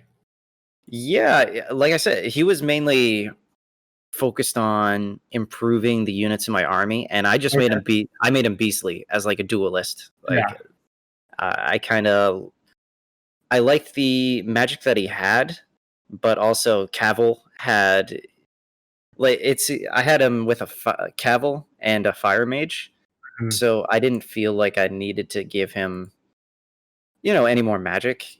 No, fair enough. Yeah, let me see what I got. He's got Apotheosis maxed out, which gives you hit points, which in the very beginning, pretty useful. It's a good spell, yeah, and then I also got Hand of Glory, just for reload skill and melee attack. And you get a bonus to it with Eltharion. Yeah, that was literally the only reason why I got it. But everything else is, he's got so many other great things. But really quick, the Talisman of Hoeth that you get access to the high magic. You get Winds of Power, Magic Power Reserve plus 20, which is awesome. And then the Hand of Glory bonuses there. So that was the reason why I got it. But the Winds of Magic Power Reserve is enough for me. You know what I mean? Yeah, I would, if you haven't played like high magic before, Arcane Unforgiving is a very, very good spell. Arcane Unforging? Is it called Unforging? I thought it was Unforgiving. No, your name sounds better, but yeah, I'm looking at it now. It's Arcane Unforging. Okay, I can't read. No, it's a really good wind spell, and it has like a huge area of effect. Oh, okay. Yeah, it's quite powerful. Like high magic is really good, but it's more situational than a lot. I went like full duelist with Eltharion as well, and then a little as much magic as I could get, because in my first Mortal Empires, like I'll just put lightning strike on people I'm unsure of, just because I'm never too sure, and I figured with like WAS being updated, I was gonna have to do it more than once, and it did work out really well in Mortal Empires. But when I was playing Vortex, I decided to not go for lightning strike, and I think I made the right choice in both. Yeah, I don't even think I used lightning strike on my Vortex campaign once.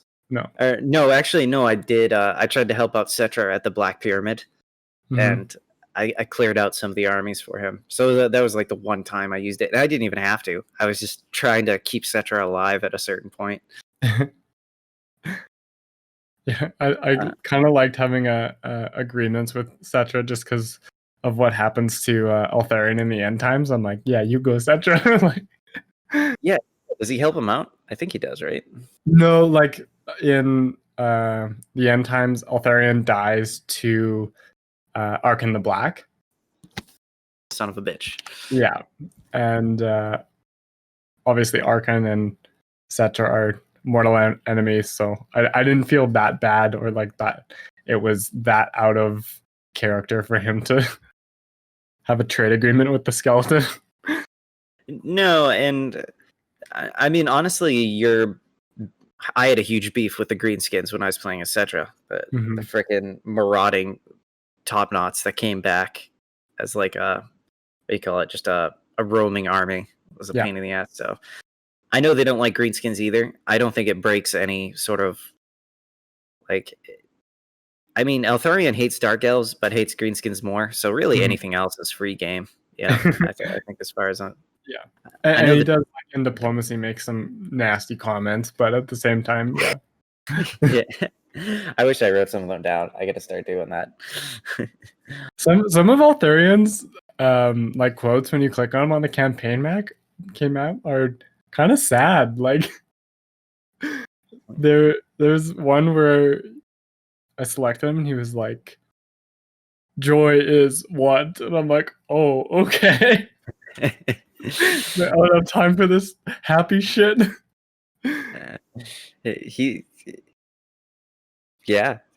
He's a very brooding man. You know, his home got burned to the ground. He lost his father and brother. Do you blame him? I don't know. Yeah. At the same time, he's obviously a very good leader. Like one of his lines is, it's like, "I'll take the smallest chamber," or like minus the smallest chamber, something like that. I'm like, oh, what a good guy. Oh yeah. That did stick out to me. Like, but it's like he's another one who I like it when leaders like set the example. You know, he's like, all I worry about is, you know, my people, Tor Yvresse, and how I deal with these problems. Like, does a bigger room solve that problem? No, then what's the purpose of that? Yeah, there's a lot of obsessive people, legendary lords that we deal with, but this one, I do like him, his personality. Yeah, he's very Carl Franzi. He would be good friends with, or maybe they wouldn't because they're too much alike. I don't know. Sometimes that's how it works out. I don't know. Maybe Deathclaw and Stormwing wouldn't get along or something. Yeah. Oh God. Oh shit! Griffin fight. Let's just not let the furries find out about. Oh no. about that one. They're gonna ship Stormwing and Deathclaw together, and then it's all gonna be downhill from there. There's another quest item you get. I don't think there's a quest battle for it. It's the Helm of Yvresse. Gives you even more leadership, armor, and the public order bonus to your local province on legendary. Was so nice. I see, like, public order is such a huge fucking problem in legendary, man. Yeah. It's good in the sense that you can capture, like, I captured a lot of rebel generals. You just end up executing them, but you still get, you know, supplies for Athel Tamarha and stuff. Yeah, and some money thrown your way. Yeah, but man, is it annoying to deal with, because if you let them get out of control, they get bigger.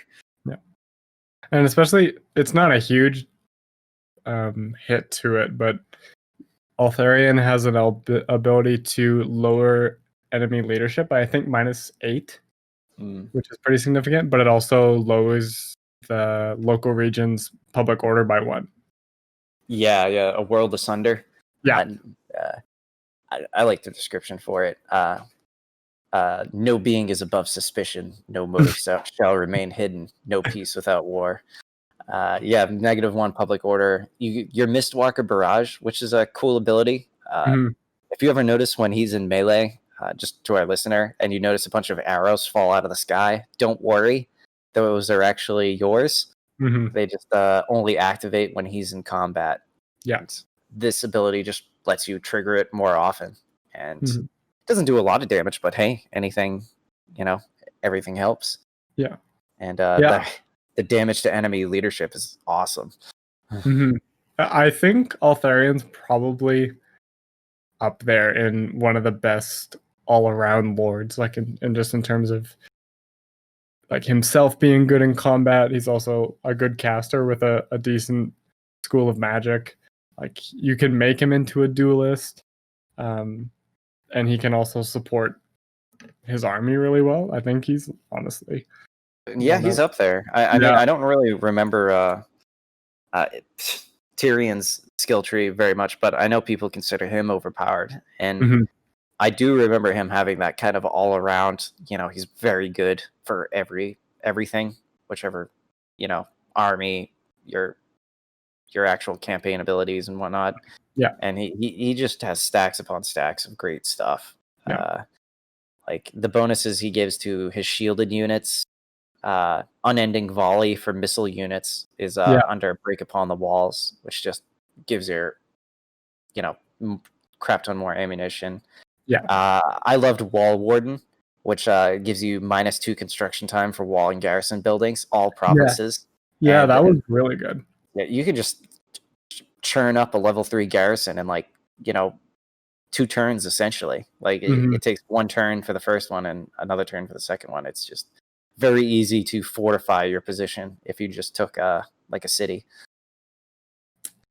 Yeah, especially because I found I built more garrisons and walls in this campaign than Tyrion's would, because usually with Tyrion I'm just taking over Alth 1 and then I go reddening around. But with this one, taking over the Badlands and it being a little bit more stretched out and open, and then also Yvresse being a lot more vulnerable, especially in the vortex to the Sartosan pirates or the Dread Fleet at some point, then I use way more of that building than I normally would. No, especially just because it's so much easier to create with that. And cheaper, 25% off. So why not?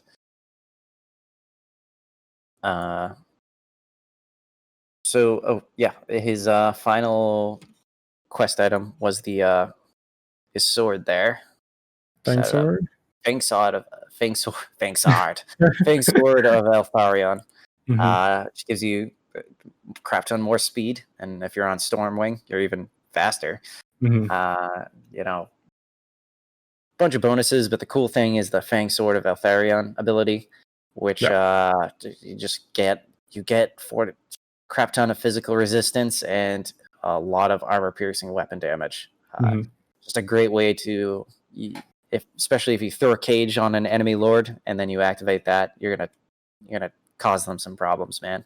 Yeah, it was very Alberic, especially flying down on Stormwing and exactly. Hit them with that. That was the thing about the final battle. I took out, kind of like how I did in Cetra's final battle, I took out Arcan the Black way before the battle had actually finished. Yeah. And this one, I assassinated Grom about halfway through the battle, and I'm like, why is everybody still fighting? Especially you kind of playing out the trailer at that point where Grom's attacking and Eltharion just flies in and goes right for him. Yeah, I basically did that, and I mean I was backed up by a Sun Dragon, but Anyway, that's kind of his quest items. I kind of threw you off a bit there, but I know the Mortal Empires campaign is more interesting to me in a way because I want to know how it all shakes out. Just because the Vortex campaign, like I said, if you take care of the pirates of Sartosa, and if you manage to take Southern Yvresse before Tyrion does, if you don't confederate with anybody, really you're just trying to make money and establish an army and level up and get ready for the final battle. So there's not a whole lot of reason. There's still one quest called the Jungle Purge that I have where it wants me to go to basically almost to where the Hunts Marshals are. The Hunts Marshals. Yeah, it's where wow, what's his name?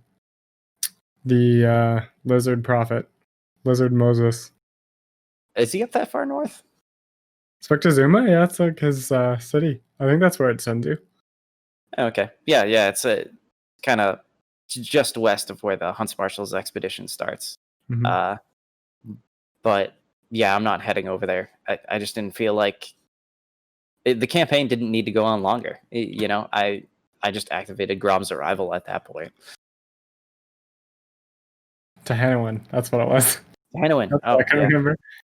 Yeah, I found like I prefer just to not take over, but confederate as the High Elves because I don't like having stuff right next to my provinces not be mine. So yeah, in my vortex I was kind of confederating, and same in the Mortal Empires, but both ended up just being me and Tyrion, like trying to confederate each other. But honestly, like between the two, I think just for the final battle that the vortex is a little bit more interesting. The campaign or the final battle? The campaign, the end battle, I think makes it worth it more so with the vortex. Yeah, but it just seems a little weird. Like it wasn't too difficult to. I could see if this campaign went on, I would have a much more difficult time with Queek because Queek has basically wiped out the last defenders. He's taken care of what's his name? God dang, Edgy Boy down there. Oh, Malice? Malice, yeah, he's taking care of Malice. I mean, I can't see that far, but basically everything south of Carrick Zom or Orion's camp, because I remember talking about Orion's camp. Yeah. Everything is Queek. He took out Tic Tac Toe. Tic Tac Toe has one settlement left at this point. Like, wow. And I just had the Skaven. If I continued this, would probably make the game more interesting because he confederated. Oh my god, Clan Eshin. Mm-hmm. So he's doing really friggin' well. Yeah. But really, the Sartosan Pirates was the most interesting part of my campaign, figuring out how to deal with these small scale battles that were still critical because I didn't want to lose a settlement. Yeah.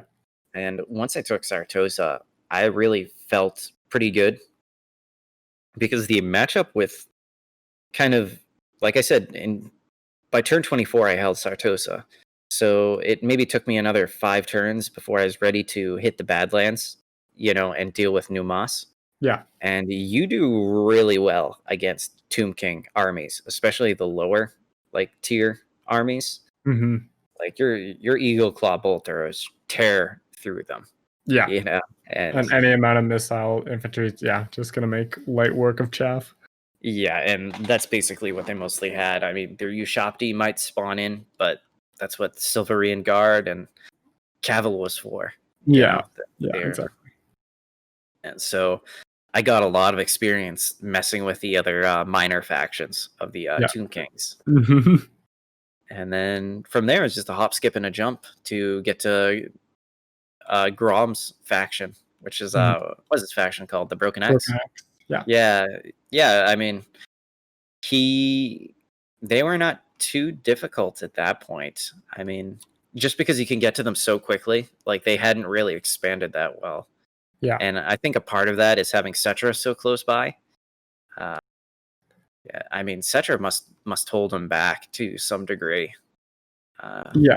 Because the faction that used to be there when it was like a minor faction was always getting swept because you're right in between some pretty powerful legendary lords who are like pretty expansive, and the other thing is the terrain is really rough because you basically just have like this long straight line for a province. I mean, if you have as a player, the southernmost one, the city Carrick Zom, is a major settlement, so you can garrison the crap out of that, and that basically seals off the southern pass. The only problem is the Skaven using the underway and popping up behind you, as well as other greenskins. But no, you're talking about the Arachnos tribe, right? I think it's Arachnos. Yeah, that's what it was before. Yeah, it is. And because it's like a mountain pass, like your movement speed slows down a little bit, more than you might expect, and that's kind of a problem. Yeah. And it's an unpleasant climate for our faction here, but it's still doable. It just, and it's worth it because it's got obsidian. It's got in one of the settlements exotic animals. and gold. It's actually a really good province, except for greenskins, because you don't really benefit from those since you don't really trade. But for high elves, it was an awesome province to take. And like you do take attrition up through parts of it as well. So I think it's worth taking it as a high elves. I'm just curious as to how it's going to play out as Grom. Like I think it's going to be a much harder start than his Mortal Empires. Yeah, well, I'm excited. I've just been super excited to do greenskins, man. Because I mean, high elves was I really liked it, and I'm glad I got to do my first kind of legendary campaign. But it's so straightforward, man. It's not like Bretonia.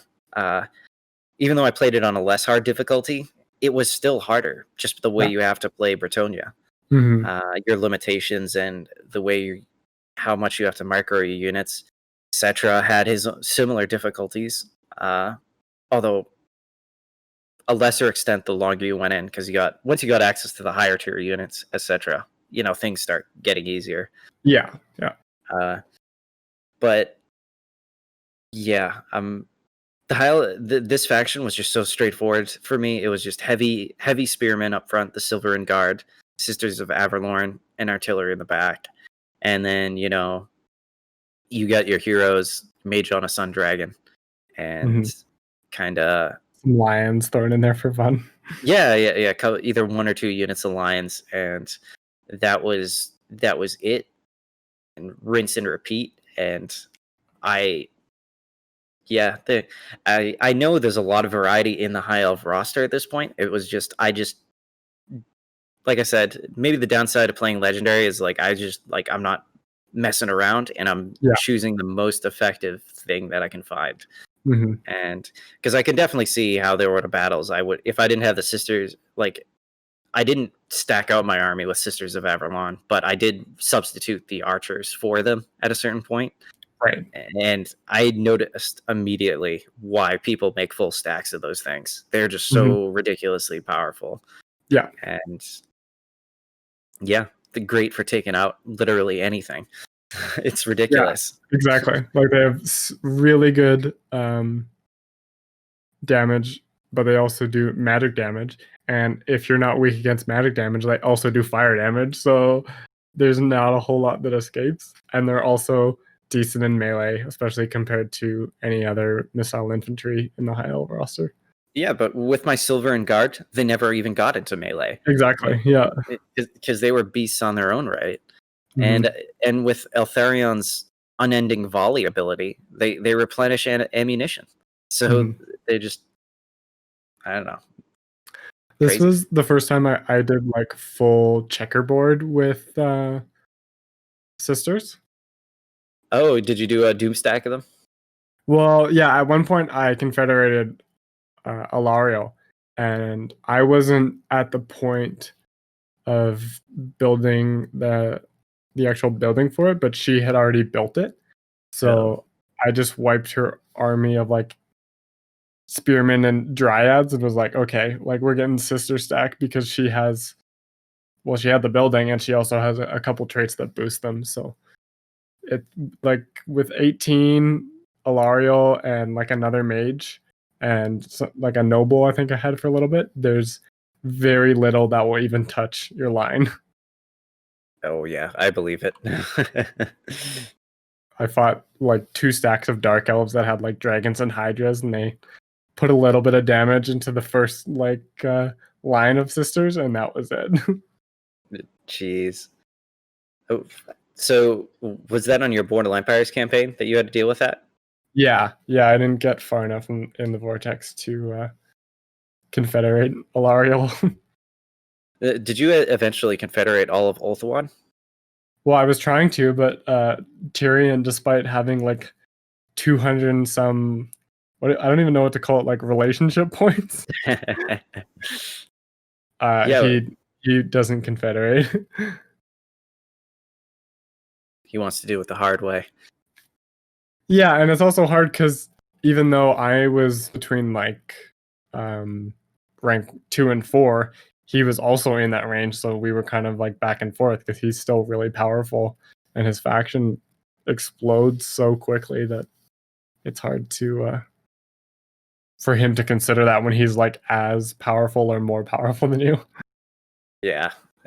That's, you got to get him early.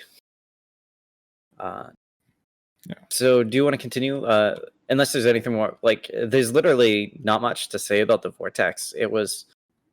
We can talk about the last battle at the end, I guess. But but I mean, not to say. I just want to say real quick. I did like the Vortex campaign. It was clearly gives you an easy path to follow. The downside is there's probably not too many different ways you could play it. I guess you could decide to fight the other high elves if you wanted, maybe.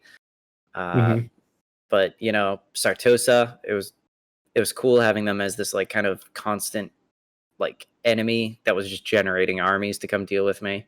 And then you got just enough property of Badlands on the the tippy top of the Southlands that you can occupy without any negative attributes.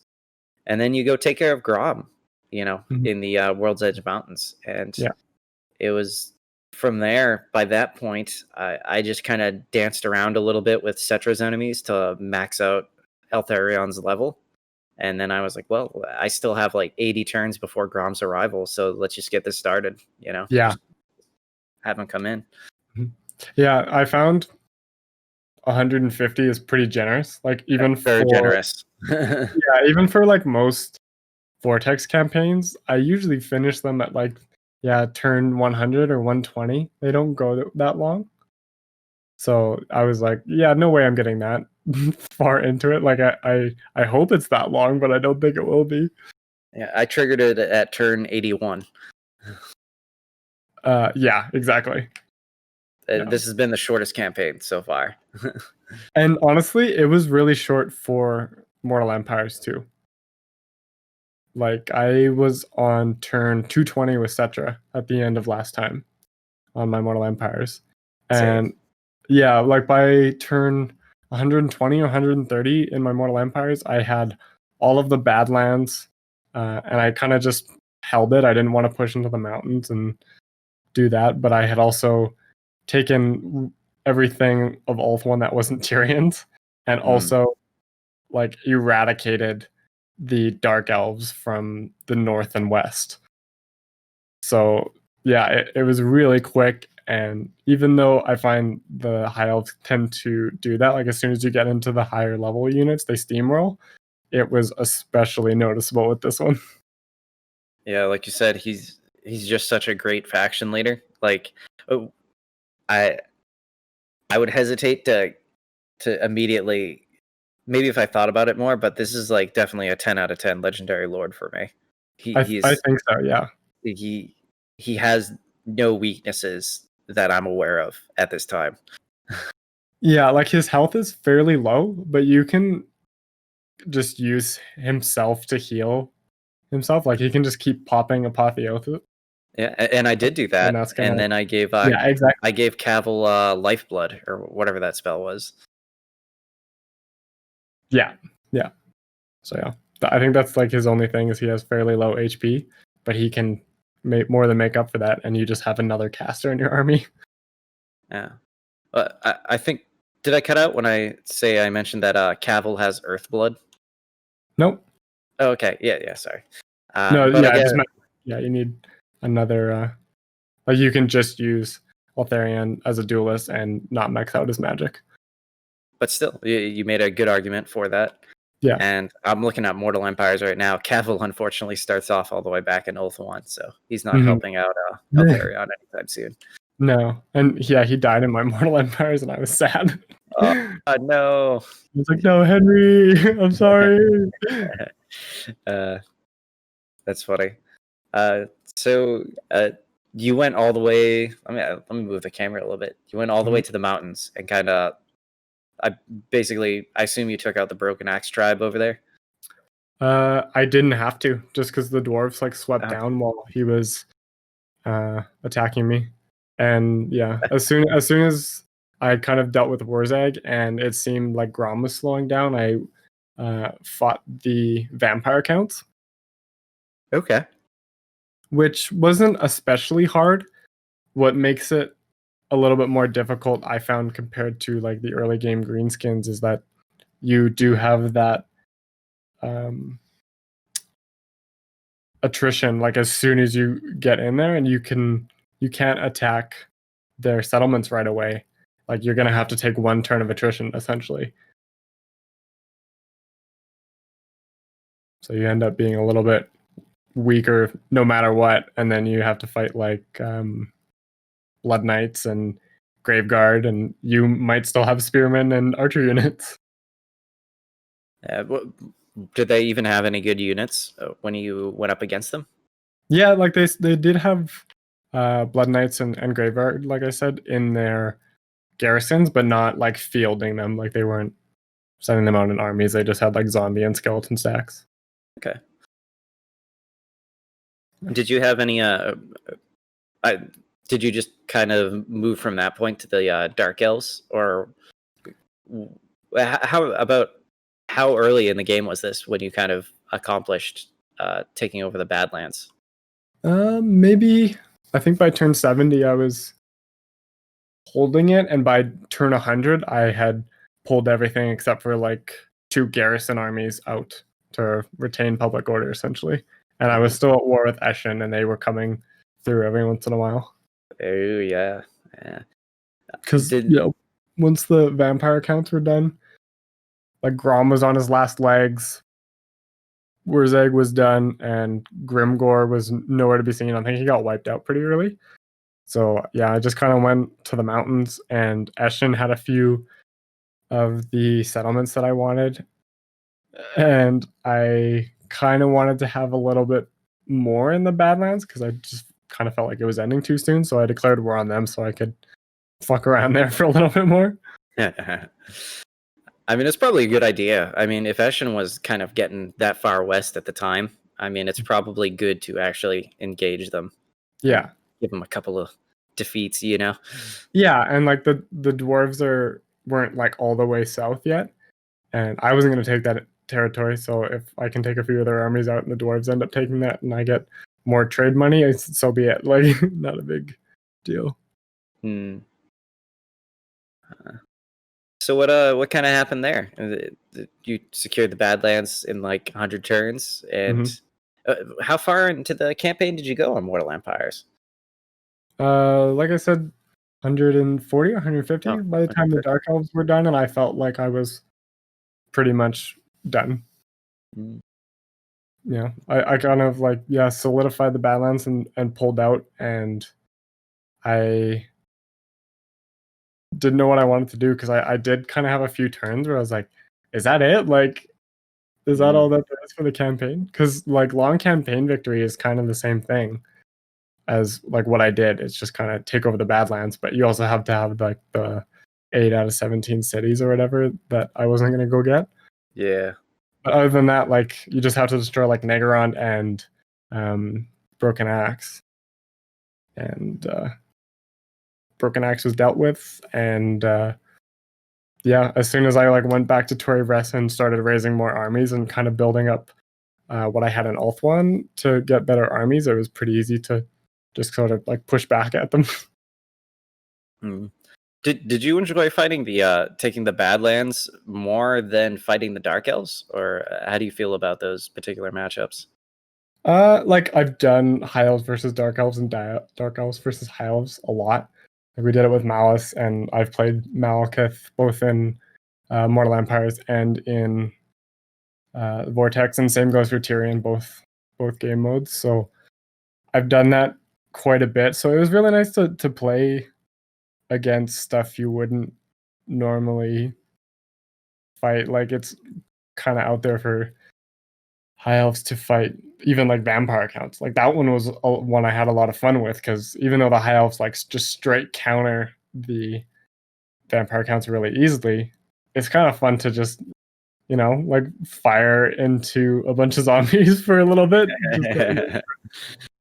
No, I gotcha. Drop down that Arcane Phoenix Vortex spell in the middle of them. Yeah, exactly. And it's like cool to use the lions and experiment a little bit with the new archmages, and some of the newer units. Yeah. Well, that was why I even liked it on Vortex.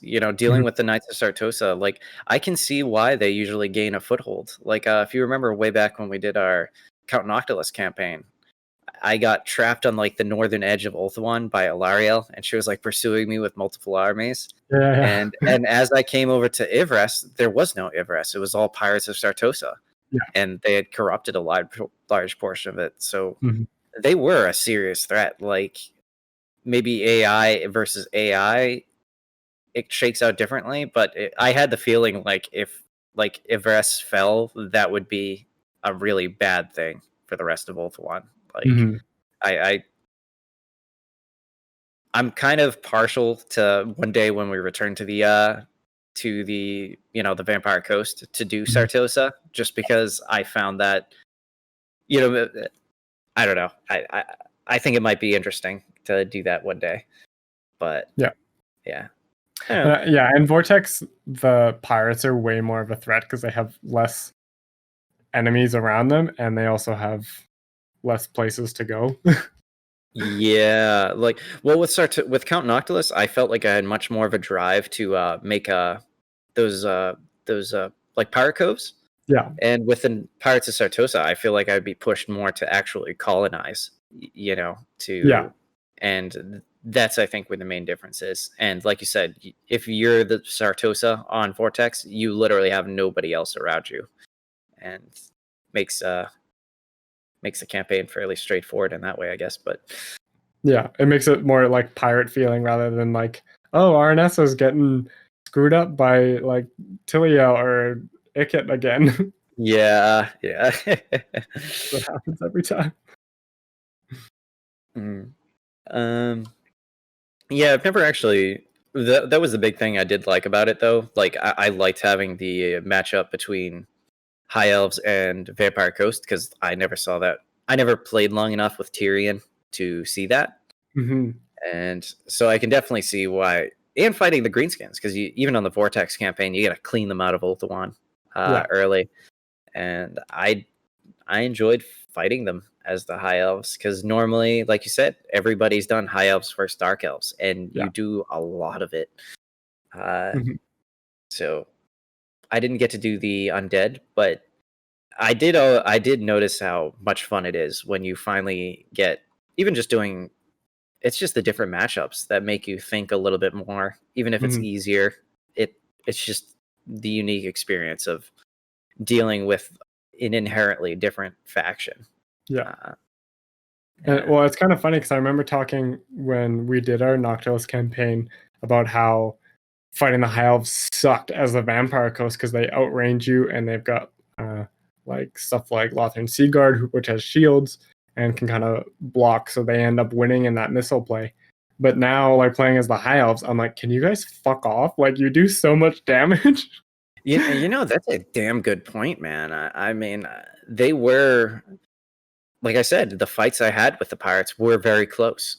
And I mean, a part of that is towards like it's not even really has a lot to do with legendary difficulty, because I know it doesn't really affect the missile damage too much, apparently. Like magic and missile damage goes largely unaffected by the difficulty. Right. So they were tough, man. It was a cool matchup, I'd have to say. And I can't. Maybe now I understand that they're more closely matched, and it does take a little bit more tactics. Like having those war lions were they would go behind, like, because the zombies are so slow. They would be the ones who'd go wipe out like their zombie riflemen, their handgunners, I should say. I think the other thing that helped was like with Sartosa having the free company mobs. So those guys are pretty damn good. Yeah, like the big thing is a lot of the times with Vampire Coast, you can make them crumble before they've really lost, because you just break their leadership and they start taking immediate damage instead of running away. So those guys don't do the same thing because they're obviously not undead.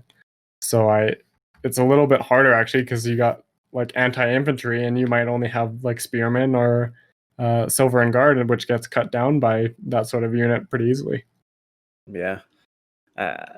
that is a pretty cool unit that they have access to. Mm-hmm.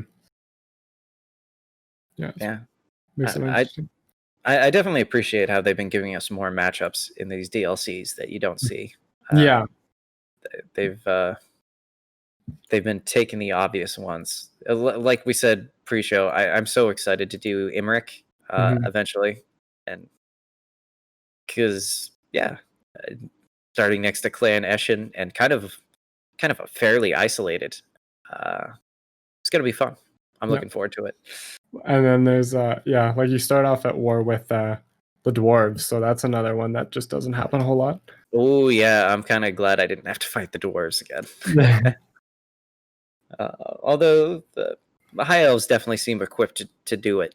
You know? Yes. Yeah, they can. Yeah, they definitely can. Mm-hmm. I was reading quite a bit that the dwarves actually have a high opinion of Eltharion. Just because when he went into the Badlands, apparently he was just getting so much attention from the greenskins. It actually helped the dwarves survive for quite a bit, just because like everybody just flocked to Eltharion to go fight him. And they're natural enemies and always fighting the greenskins, and he just like comes and cleans up a bunch of them. I'd like him too. Yeah. But they have a high degree of respect for him, and it makes sense, you know. Yeah, I bet.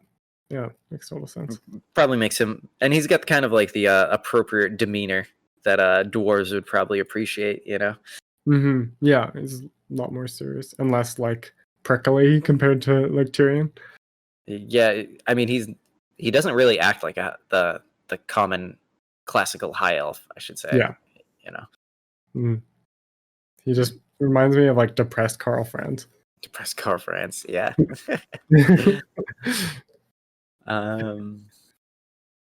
So did you actually take out Nagarant in the end, or? I haven't destroyed the faction, but if I pull up my game right now, like Malekith is in a ship by himself in the middle of the ocean, and it's hilarious. That is pretty funny. I just imagine him with his like giant ass fucking helmet and a rowboat, just like sitting there. Well, it's like the scene, you know, A New Hope when Darth Vader gets clipped by the Falcon. It makes me think of oh my god, that show on Adult Swim when Darth Vader calls up the Emperor and he's like, "It's gone, it's all gone. you gotta come pick me up." Yeah, that's poor Malekith. Yeah, it like I don't know. Sometimes his AI does really well, and sometimes, well, not so much. He was doing all right, but Elithanar was kind of taking it to him. And the thing is that chaos always spawns like right next to or just south of Karankar and that whole province. And I know from playing Malekith's campaign that so many armies come up through there and just raise shit because you're not really protecting it. And the same thing happened to him, and I just kind of timed it right. That a bunch of his territory that he did have had been raised, so I was able to take him out a little bit easier. No, that I just think I finished my campaign in the Vortex before any real chaos invasions started. Mm-hmm. Yeah, like I only got the cinematic a couple turns before I finished my Mortal Empires. I was like, oh yeah, that's a thing. Well, it's like you're either one of the factions that have to seriously deal with it, or you're not. You know. Mm-hmm. Well, yeah, it's just like based on where it spawns. Like the Lestria spawn, if you're playing anywhere near there, you're gonna have to deal with it. And if you're playing as High Elves or Dark Elves, you're gonna have to deal with the one that spawns there. And like playing as Cetra was nice because I saw Chaos like once. Yeah, I don't even think I saw it. Oh no, I definitely did see Chaos too one time. Mm-hmm. Yeah. I don't know. It'll be interesting when we finally catch up with on a campaign that actually has to deal with them outside of the quest battles, because we definitely did that a fair few amount of times. They're a common enemy. Yeah. And with have we played anyone in the Vortex that has like a normal like Vortex ritual start? I mean, Malice, sort of, because his was tied to the Vortex. Yeah, but right. I mean, in a way, it was mostly about just getting the potion. the recipe. But yeah, you were still sort of dealing with the vortex, but not directly though, because it was all going to Malekith. Yeah. So yeah, you had the Skaven. The Skaven were the ones who showed up. I remember now. Every time you sent out a shipment, that was right. You had the different factions. Yeah, known Skaven clan. Yeah. But do you want to talk about the final quest battle? Yeah, I'm pretty much done through my campaigns. Yeah, this one was another great quest battle. I think I like that it was a defensive siege battle. You don't get that. I really like the design of the city, even though the traps aren't super effective. Like having levels to a city just adds so much to like siege technique, and I'm so excited to like actually attack it because I think it's going to be really cool and interesting. Yes, I am as well. The design of this layout is, you still only approach the city from one side. A lot of people have complaints about that. I don't, but what I do complain about is that the settlements are too samey and they lack structure. This one is great. I mean, it's got tiers, different levels to it. You've got the primary wall, and then you've got a bunch of city streets with different alleyways and choke points. Different places where there are actually traps located that your results may vary. Yeah, but it all kind of reaches up to the top of the hill, which is right in front of the Warden's Tower, and there's kind of a like a open courtyard there to make your final stand. Yeah, but it's pretty cinematic. The enemy starts off with a bunch of siege towers. They get the rogue idols. They bring everything. Like the Biggin makes an appearance. The Biggin, yes, he does. They got a crap ton of rock labas. Doom divers. There's a lot. Yeah, man. They bring all the cast of characters. Honestly, the spiders. They bring it all. It's kind of frightening too, because you see like there are these like towers that are outside in the field, and as they approach, they like knock them down. At least that's how it looked to me. Yeah, it happened to me too. And it's not an easy fight by any means. Even with my Sisters of Averlorn, the abilities that it gives you, like you've got a bunch of, if you've maxed out your Athel Tamarha base, which you can max it out really easy. That's probably like the one negative point about this DLC, but we'll get to that. I thought it was kind of shallow a little bit. But you've got abilities that replenish ammunition. You've got Envelop in the Mist that makes your unit able to snipe. You can summon Sentinels, which is just summons a unit of Sentinels of Astril, and you get for those, and that's pretty decent unit, especially when you summon them in. But yeah, I'm even with my chosen stack. It's a tough fight, man. You got 2 rogue idols, Ragnarok spiders, and everything's at like the max level. The lowest goblins, almost everything is at max rank, I think, except squig hoppers and spider riders. But damn, man. Yeah, when I played it, because I wasn't originally planning on playing Eye of the Vortex, but I finished Mortal Empire so soon that I kind of just said fuck it. Because I loaded up the quest battle for the final battle because I wanted to just see how it was so I could talk about it, basically. And I kind of got wrecked pretty quick because what it gives you is just like a straight stack of Mistwalkers, and it's not super useful. Yeah, I'm looking at it right now. I just brought it up. Yeah, it's pretty rough. And you got Rangers, which what good are they on at this point of the game? Exactly. Yeah, it's like, oh wow, like I'm glad I have that against Black Orcs. Like, and so yeah, that was not great. So when I had some time to play Vortex, I ended up playing it with Sisters of Avalorn, and I did bring some of the Sentinels for the anti-large. Okay. Yeah, I kind of cheated, I guess, by loading up the battle and kind of knowing what was coming beforehand. But the big like alley leading up to the courtyard that goes like right from the front gate all the way up. Mm-hmm. I just like lined up 3 of those guys, and as soon as the big ones were like through the gate, they just pelted them down while like the city guard held them. I mean, it's a smart strategy. There's nothing wrong with it. I mean, Yeah, just cheaty. It's assaulting a walled city is not supposed to be easy, even if you have, the numerical advantage. I think, like the Art of War even says, like, don't even consider it unless you outnumber them 5-1, and that's it. If it's like if you want to squeak out a victory, and they send like 3 different armies at you. I think. Yeah, they're not all stacks, but it's substantial. It's enough that like you're not gonna deal with the first wave and be like, oh, okay, like what else you got? Like the first wave like fucks you up, and while you like come up for air, the other waves start to come in. It's like, oh, their other rogue idol has finally made it to the fight. Oh, great! Yeah. Oh, cool. There's 2 giants, and I have some rangers left. And here comes the Ragnarok spider just coming up. Yeah. Oh, that's good. That's great. Yeah. Yeah.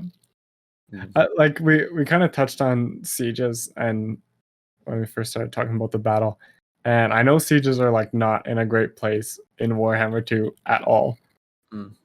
But even giving every capital its own distinct model with like some playability, like Tor Yvresse, I think would make it way less of an issue. Like it would be a very minor like quality of life thing to get anything more than that. Like I would be fine if Siege just played out more like this one.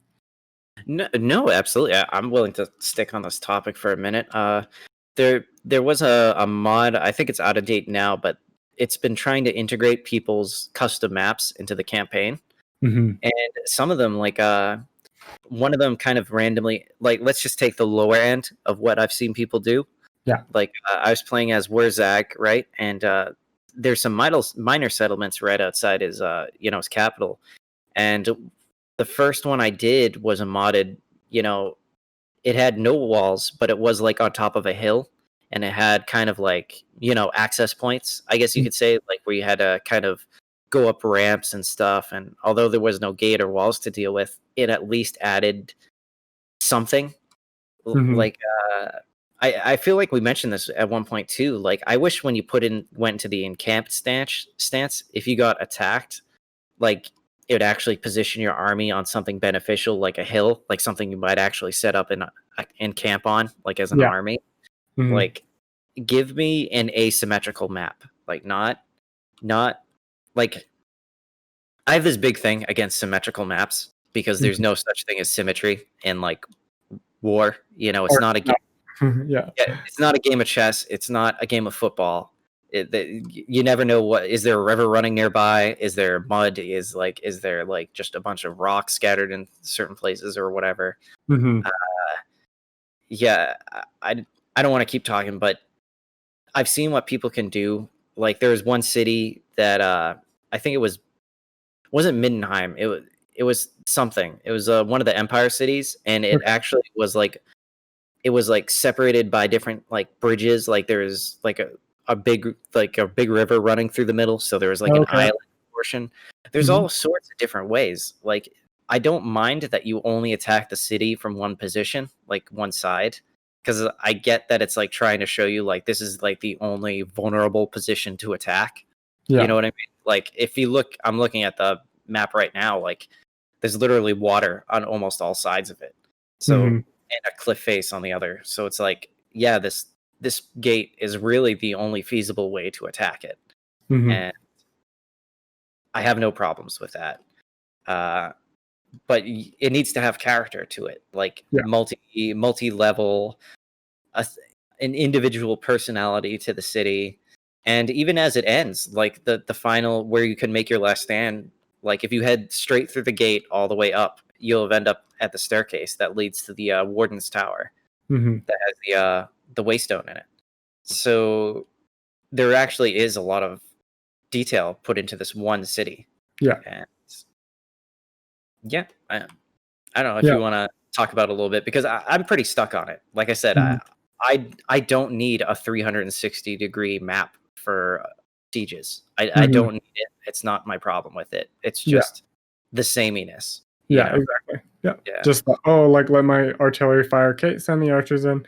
Okay, got the city. Like there's not a whole lot of difference. Yeah. No, and I don't even have a problem. Like if you have artillery, you're gonna use it, right? Like yeah. And I wouldn't even mind. Like I liked in Medieval 2 how like your tier 5 settlements would have like 2 sets of walls, sometimes 3. I think if it was a castle, like you had your outer gate and the mid gate and the final one. And there's no reason why we can't, have that. Yeah. Rome 2 had it. Like there's a lot of places, like I can't remember anything other than like Roma, like your capital, being like a really defensive city, but it depended on the area as well. Like Rome was very well fortified. Like your cities there were better, but if you went north into like Gaul, even your like tier 5 settlements aren't the same as the ones down south. Like it depended on the culture, which I feel like adds just another level.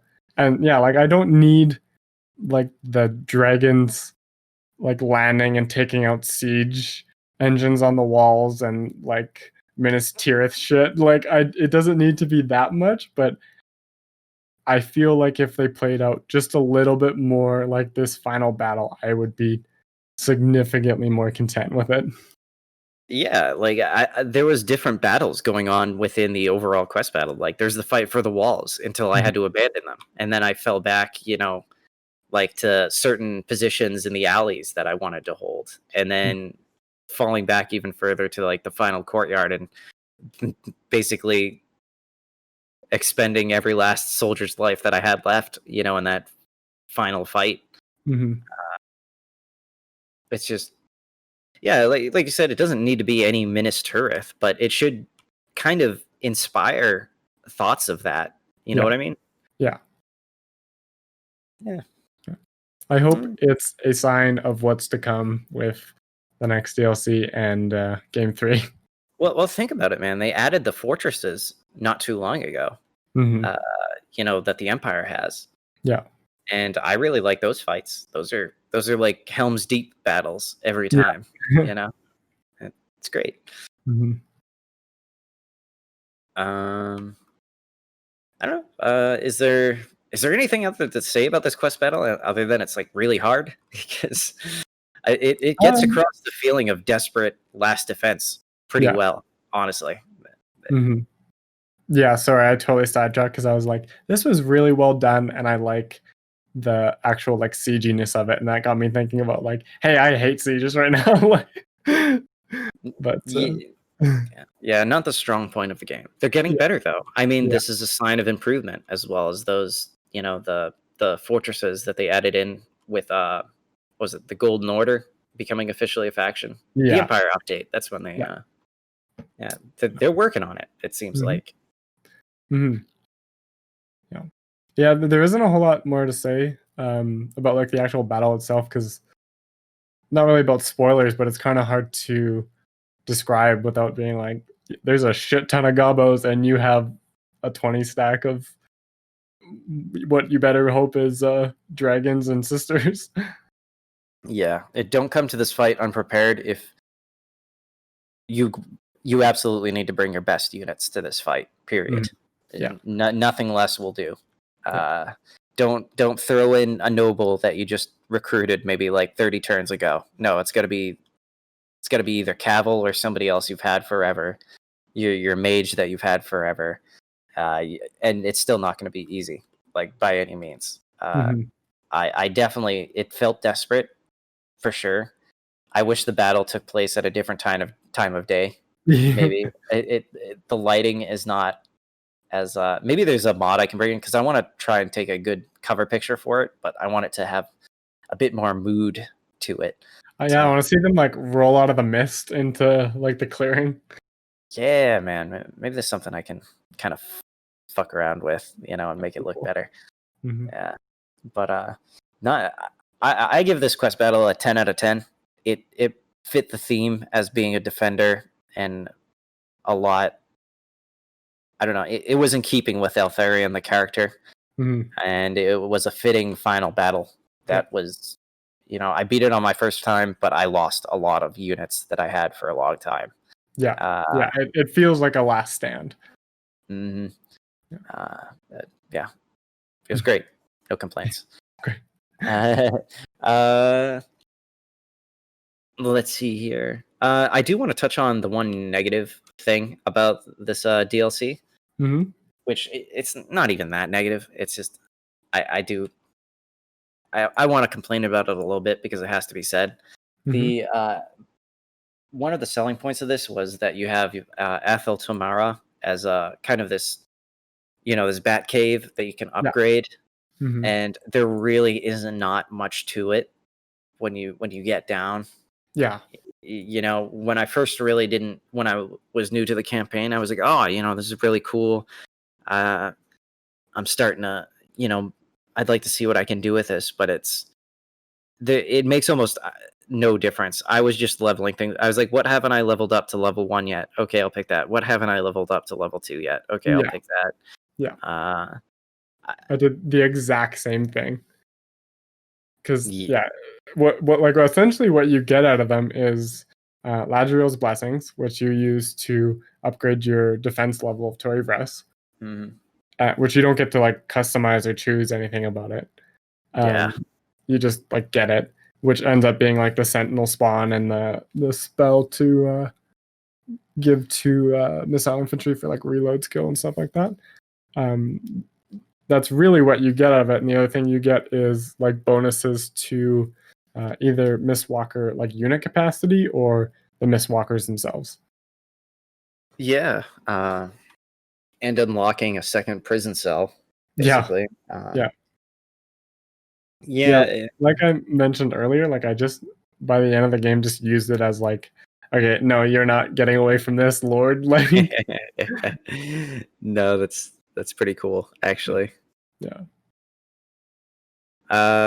So as you know what, it occurred to me when you were talking earlier, Rome 2 and even 3 Kingdoms, you have deployable defense items. Yeah. Like why can't we bring that into Warhammer? I love deployables. Even though it was not the most effective way of leveling up your generals in Rome 2, I always went for more deployables because I thought it was fun, to set up pitfalls and the rolling fireballs. Those are sweet. Yeah, man, if you could get them working right as opposed to rolling back into your own troops. Yeah, trying to time it was the funniest thing about that game. It was so janky, but it was fun. It was so good. And it's if we briefly mentioned, there are traps in the city, but you don't get to choose where they are. First of all, I mean, granted, they're in decent spots anyway, but it's how hard would it have been to make a system where it's okay, this is going to be a vortex spell trap. Where do you just drag and drop it on the deployment stage? That this is going to be a wind spell. Just drag and align it. I feel even activating it manually would have made a huge difference. Yes. Yeah.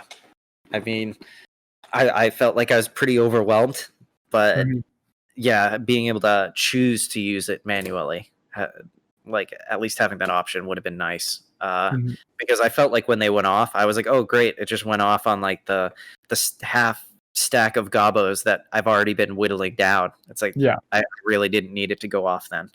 The big arch that's in front of the the courtyard at the very top, the one that's just in the straight section. Some wavering orc boar boys ran up and triggered it, and I was cool, thanks. It totally missed some cavalry that was here 2 minutes ago, and now I can't use that again. Yeah. Better sieges like this one and deployable defenses. That's what I want. Yeah. And maybe just an expansion on siege specific units. Miners are good against gates. There's another one that I can't remember the name of, but there's the drill rats. Yes, that was it. Yeah. Like just more than 2 units in the whole game for taking out like walls and gates effectively. Yeah, I mean, I can see why they don't want to go too crazy. Like, it makes sense for the dwarves, and I think the Skaven to be really good with dealing with sieges, just because they're naturally, digging a lot, I guess. Right. Yeah, they're good at destruction. Yeah, I don't know. I see what you're saying though. I'd like to see more options. I'm always down for more variety. Yeah. But yeah, so I was a little disappointed with Athel Tamarha. I like the idea of capturing and executing generals. That's pretty fun to use on the battle map. It was entertaining to try and capture them for me. Yeah. I never really got too tired of it. Honestly, it was a fun thing to do. I was gotcha, motherfucker. Yeah. It's like, oh no, you're not getting away. Yeah. I really liked it the few times I fought Ikit and Snicket because I was just like, sit still, you motherfucker. Yeah. That's the only downside of the Vortex campaign. You're not fighting a lot of legendary lords at all. I don't think the only one I fought was an RNS Assault Spite. So, yeah, that was it. But anything else you think we need covering? Off the top of my head, I don't think so. I've gone through all the notes you got. Yeah, mostly my notes were just for lore. Oh, yeah. I just wanted to, because fortunately he didn't have such an expansive story, but he did have enough in there to, create a little bit of a character. Yeah, it's not like Alberic where we're just like, see, I came up with this. Yeah, he's a duke, and he's here. Yeah. But anyway, what would you say makes Eltharion the Grim so renowned and feared?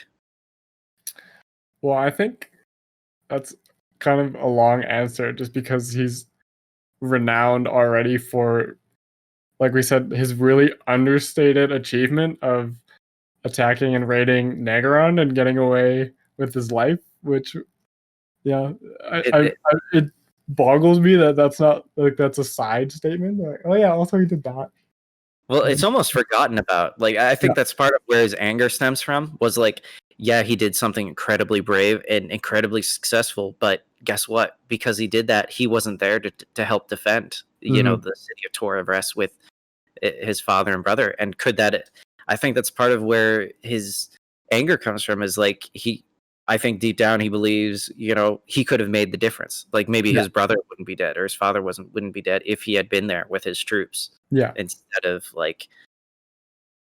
of going on the like that's kind of how he falls into that theme of being very defensive. Like he felt like going on the offense was a mistake, because it took him away from the things that mattered most. Like, yeah, it was great sending a message, and like you said, it's almost like forgotten about. But I think it's more like he himself doesn't see it as a big achievement.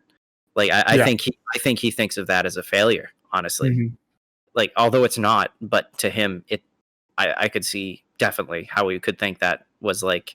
I remember seeing something how after he actually came back and defeated Grom, he felt like much of what he accomplished was through luck. Actually, I kept seeing that phrase over and over again, and I think I get what he's trying to say there.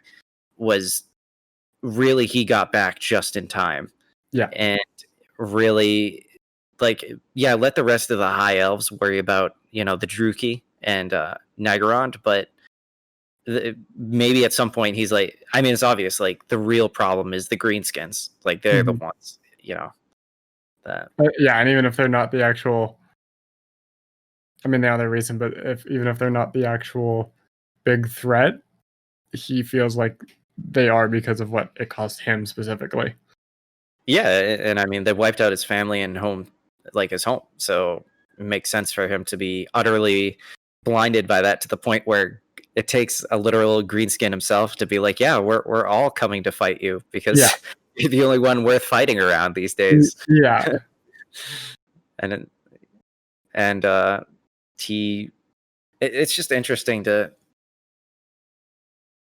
Yeah, here's another good character. Like you said, he's one of the most feared, I would say.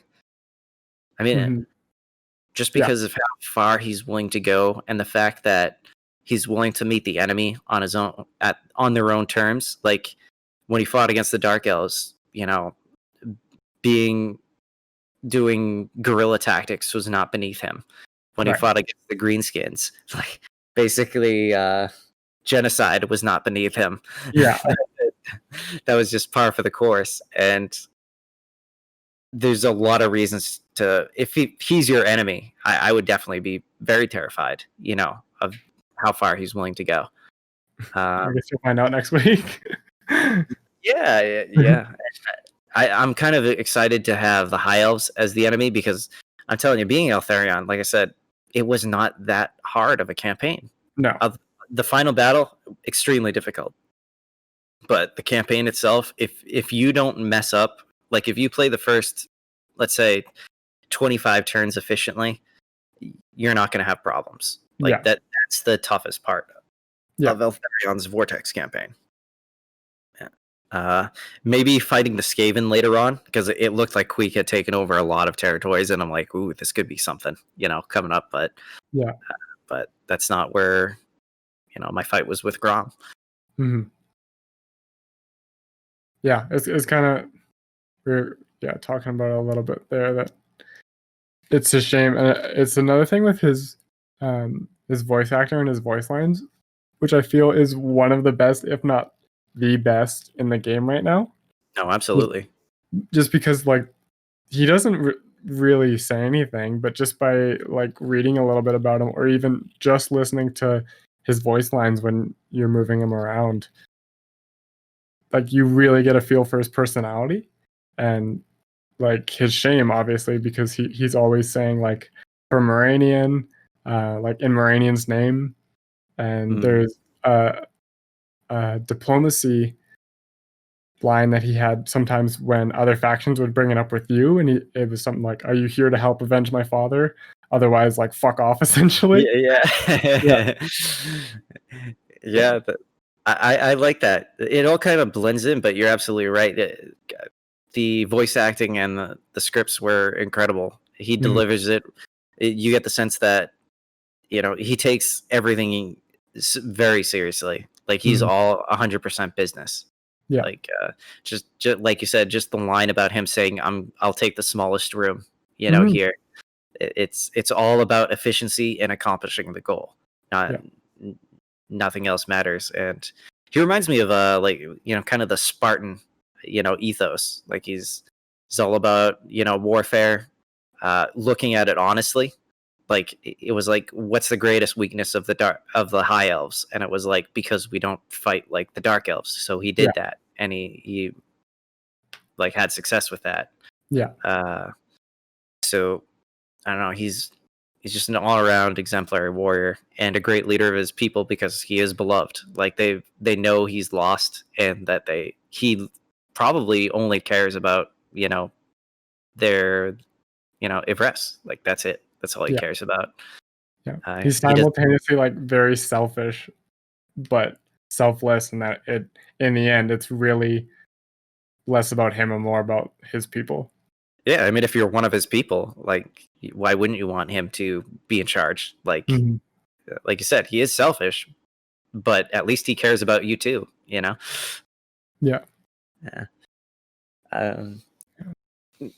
So that's renowned and feared. I feel like he was pretty straightforward. High Elves. You know what? I got one. Here we go. This is the question. This is the question I think I forgot to ask last week. I like asking it because I like knowing what you have to say about this particular question. Would you recommend this campaign to a player who either is new or hasn't really touched the High Elves yet? Because I think that's the more important question, because there's going to be other players like me who are like, the High Elves. Those guys. Yeah. I'd say it's I mean, it's definitely worth picking up the DLC, if nothing else. Oh yeah. Like, I think it's been more than worth it, especially with the free DLC being really solid. But yeah, Eltharion plays differently to the other High Elf Lords. I haven't played. Well, I guess I have played everything except Imric, so I kind of have a feel for how they all work. And while they are all different, like in the end, you're gonna end up doing the same thing, save for maybe techless, and even then, might be the same thing, which is fighting the dark elves. Oh yeah, yeah. So I feel like Eltharion's campaign plays very differently just because you are matched directly against something that you normally wouldn't fight, which makes it a little bit more approachable, I think. If you're not into the high elf playing of like securing Ult 1 and fighting the dark elves and that being the campaign, like it's not a mirror image of a dark elf, like to play as Malekith. So I feel like, yeah, it's more out there. It's a little bit farther away than the traditional high elf style, which is kind of how Eltharion goes anyway. Yeah. I mean, I haven't really played Techless too much, and I got to tell you, I like it a hell of a lot better than starting off fighting Lizardmen. Yeah. I mean, yeah, the high elves will be okay, but just as long as I'm not fucking Marcus anymore. we picked a hell of a faction to be our first show. I tell you that. I didn't consider like not going through with this project, but I did consider like just trying to watch a Let's Play or something like that to talk about, because like, oh my god, yeah, I've had that temptation too, man. Just take notes on someone else, because this is costing me like my time and my sanity. I think my wife suggested the same thing one time when I was having a tough time, and I was like, no, it's gonna be genuine. I gotta know the shit. Well, it's like, even if I don't know it by heart or anything, at least I know the feel of it, because like I said, I tried watching there's somebody I really like who's a Let's Player. He's much more small time, but he was playing as Grom, and I like couldn't disagree more about how he plays as the greenskins. Like, I like sacking and raising a lot more. Like, I think it's like, I think kind it's of description, yeah. And I'm like, this guy's like, I don't know why it bothered me, but I was just like, ugh, I don't feel right. Like, yeah. Stop occupying. What are you doing? yeah. And I was like, you're not. I'm like, that's what was it? You know, he was in Bretonia, and most of those territories are orange. Was it uncomfortable or? And I'm like, he just immediately sets about occupying them all. And I'm like, you're playing on legendary, man. This is gonna slow you down so much. Like just sack it and get the cash, and you know, try and. Anyway, we'll worry about that next time. But yeah, it's yeah, and also like you have to experience it, you know, because some of these, you know, some players, like if you watch Legend of Total War play, you'll be like, oh, it was easy, and it's like, and then I'll be like, really, Archer, it was easy. Oh, that's yeah. Yeah. Oh, aren't you a young General Patton? I don't know. Like, I don't know, but I would also recommend this. It's kind of like how I felt about Bretonia. I kind of stayed away from Bretonia for a long time until Rapunzel came out, and that kind of pushed me into wanting to try Alberic. With this, I definitely had much more of a desire to interact with a high elf faction because of Eltharion, and just like, yeah, I like fighting the greenskins a lot. I liked his abilities. I like him as a character. The Mistwalker units are pretty good. All I really care is about the Silverian Guard, though. Yeah, they're awesome. They're basically hoplites. Awesome. Yeah, and the way he's focused on building up garrisons and defenses. It's a lot of fun. Like you said, it's very different from just the Tyrion or Alariel experience, where it's unite Ulthuan, fight Malekith, and that's really the only way to go about it. So there's a video that I saw when I first started playing the game, and I was probably on my first campaign, which was Tyrion Vortex, and it's called like How to Play the High Elves or something like that. Oh, and he just cranks out Eagle Claw bow throwers and gets the Sword of Cain. Yeah, exactly. It's just like missiles, like just flying into like shitty infantry for like 3 minutes to a like symphony. It's hilarious. Yeah, man. I couldn't find it again, but yeah, I was just reminded of it this time. I think I'm sub to him. I think I'll send it to you. He also has other videos too of like how to play the Lizardmen. I think. Yeah, it's so funny. Yeah, man. Anyway, the High Elves. Okay, they're. I gotta get this off my chest. Yeah, they are overpowered as fuck, man. Like,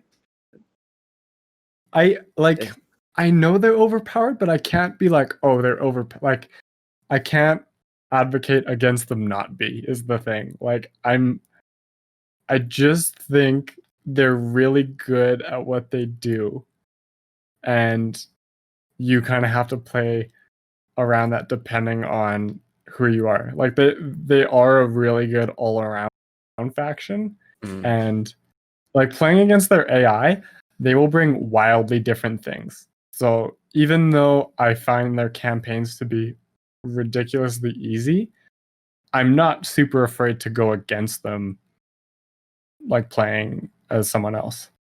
I am a little bit. I don't have the best of luck fighting them. Yeah, it would depend on the faction, obviously, but when I was Noctilus, I loved besieging them because their AI was so passive that and that was great. Do really well against spearmen. Yeah, guns do really. Surprise! Big shocker on that one, guys. Yeah. But no, I agree with you. I see, that's the thing. It is a criticism, but it's like I can't even offer it as a constructive criticism because it's like I don't have a solution. I don't even know if there is a good solution. Yeah, like I know it's kind of a problem. I just don't know what the solution is. Well, I think the solution really is just fleshing out the other factions. Yeah. Like the greenskins, now that they have these other options, so much more fun to play. You have, really we need the vampire faction to actually get an update. I want my beast men to get an update. Any chaos faction, just update any freaking chaos faction. Bring back the hordes, yeah, that's something. I really like the scrap system that they introduced with the greenskins. That's a lot of fun. Yeah. I think they're addressing the problem. It's literally just going to come from probably game 3, finally fixing the chaos factions. I think so, yeah. Yeah. I'm still hoping for the snake vampire people that we talked about one time. Yeah. Man, I want to see those so bad. I want snake people. Yeah, I want snake people. I don't know. I just felt like putting a little bit more filler in there, just to talk about. I don't know. Yeah. It'd be weird if the newest campaign was the shortest episode. No, well, that is what it is, man. What are you gonna do? We can talk about some stuff post show, man. Yeah. No, I don't think it's a bad campaign or like no. Wrong with it. I just think it just happens to be shorter. Yeah, it was. I mean, it only took me 85 turns in the Vortex campaign. It's not a lot. My main enemy was Sartosa, and they were gone by turn 25. Yeah. So what do you want me to say? Imric is going to be more interesting. I'm definitely doing him on Mortal Empires. Yeah. But Grom, I have a legendary. Oh, I'll save this for the post show. Fuck it. Okay.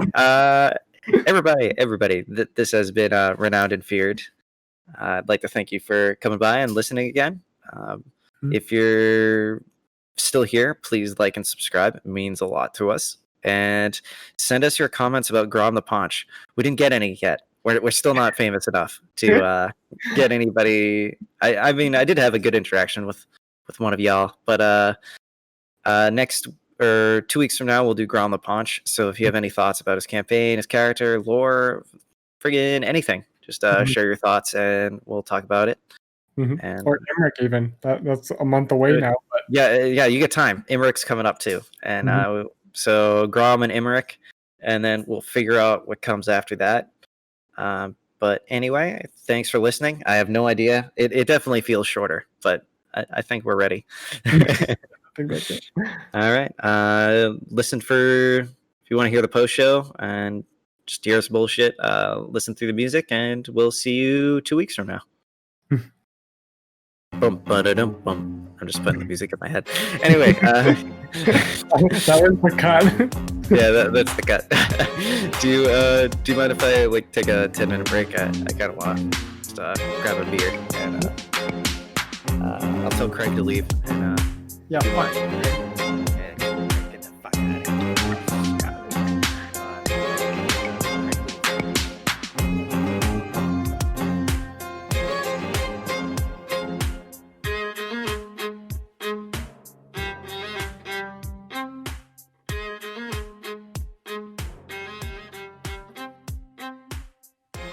Craig. Post show. So, oh, sorry. You want to talk about something? Yeah. Did you see any of the Troy Total War? That's literally what I was gonna ask you. Yeah. So I am not. Well, they haven't shown too much. But I'm not. I watched the trailer that was basically just reenacting the movie Troy, which I don't know if you've ever seen. Yes, I have. I watched it a bunch when I was a teenager. Oh, it's a badass movie, man. Yeah. Like, who doesn't want to see fucking sexy ass Brad Pitt strutting around in armor? Yeah, I just like seeing like a ancient D-Day. You know what I mean? I thought that was really cool. Yeah. It was like exactly what I wanted to watch when I was a teenager. Nobody responded to my comment because I was probably one of thousands by the time I actually posted. But I was like not too impressed by the trailer. I'm like, we've all seen this, but better acted and better shot. Like, yeah, and without the white face. Yeah. I don't know why she looked like a Japanese doll. I don't know. Maybe there's some historical context to that, but yeah, does not look, for somebody who's supposed to, like, the whole war is supposed to be fought over a beautiful woman, and I'm like, come on. I'm like, she's like average at best. Yeah. But aside from that, they haven't shown anything of the campaign really, and all I've seen is like I watched Turin. I guess he got access to do one of the quest battles or a battle. Oh, okay. Yeah. Oh, yeah. Definitely look that up because it gives you at least a little bit, you know. And obviously I can't pass judgment on something I haven't seen or played, but I don't know if that's going to be a pass for me, especially since they're putting on the Epic Store, and I have a grudge against them. Yep. Yeah. I don't know, man. I don't know. Did you see the like the gameplay reveal that CA put up at all? No, I don't think so. Okay. They did a gameplay reveal as well. Yeah, it's like 4 or 5 minutes long, and tell me about it. Well, like it was explaining it, and it's like this is the earliest set Total War game we've ever tackled, and where Troy is geographically and also the time period, like horses weren't that common, and so you ended up with a few chariots, but mostly like foot soldiers. And so they've divided like infantry into 3 different tiers. And so there's like light, medium, heavy, obviously. And like light is more skirmishy, like they're faster and yeah, they're faster. No, I do like the idea of the light, medium, and heavy. And also I heard that from Turin that there's actually more terrain effects, like there's actual mud, and that actually has a huge negative effect on heavy troops. Yeah, there's a couple different terrain varieties, which was kind of cool. Which I really liked. Like, do you mind me like veering into like real life experience real quick? Go ahead, enlighten me. Yeah, when so I was a reconnaissance for the army in Afghanistan, and I guess I was over there in 2010, so that's pretty late. I mean, it's a war that's been going on for most of my friggin' life. Yeah. So during the rainy season, like it's not all desert. Like where I was actually had a variety of, I would say, biomes. Like especially in like the river valleys. Like Egypt was built along a river, and it's a weird stark contrast when it's like there's desert or badlands basically, and then you get to a river valley, and it's like holy shit, there's actually a forest here. Yeah. But during the rainy season, like since most of it's dirt and like what you would call badlands, I guess, it all turns into basically mud for like a whole month. And wearing body armor and carrying all the gear that you have to carry, like especially as reconnaissance, because you have to carry like backup is not something that is ever close by. So you have to carry everything with you, and every step you would take, you'd sink up basically to like your knees every time you took a step. And it was like the structure of the military was so rigid at that point that you could not, like, if you decided like, hey, maybe it makes more sense to carry, less equipment, just for actual reasons. Like, I got to tell you, it took just to walk a mile could take like 2 hours by carrying as much weight as you did. And like I said, it's exhausting to march through mud. Like it, and I like the idea of heavy infantry suffering from, I mean, there's been important battles that have been won and lost because, like, heavy knights charged into a swamp and the peasants armed with like pickaxes and stuff could actually take out knights because they were bogged down. Yeah. And it's like one of those weird facts that gets like, lost in a game because I think it's just like the technology. I honestly think that's something that's just kind of hard to implement. Well, no, definitely. I mean, that's just I don't know what's involved programming, but I do. It's a good reason, like, not to fight in the rain, like like especially in ancient battle, like Romans were traditionally heavy infantry. They did have a lot of armor at the time, and it's like if you go to fight, barbarians who are basically fighting naked, fighting in the rain, they'll actually have a huge advantage over you, just because it's like you're going to be exhausted by the time you get to them, and then it's going to be very difficult to do your footwork. If your strength is in your formation and you lose that.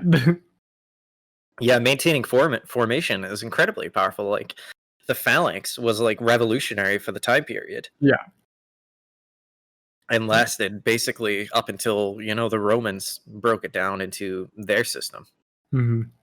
So I'm excited about possible new features like that.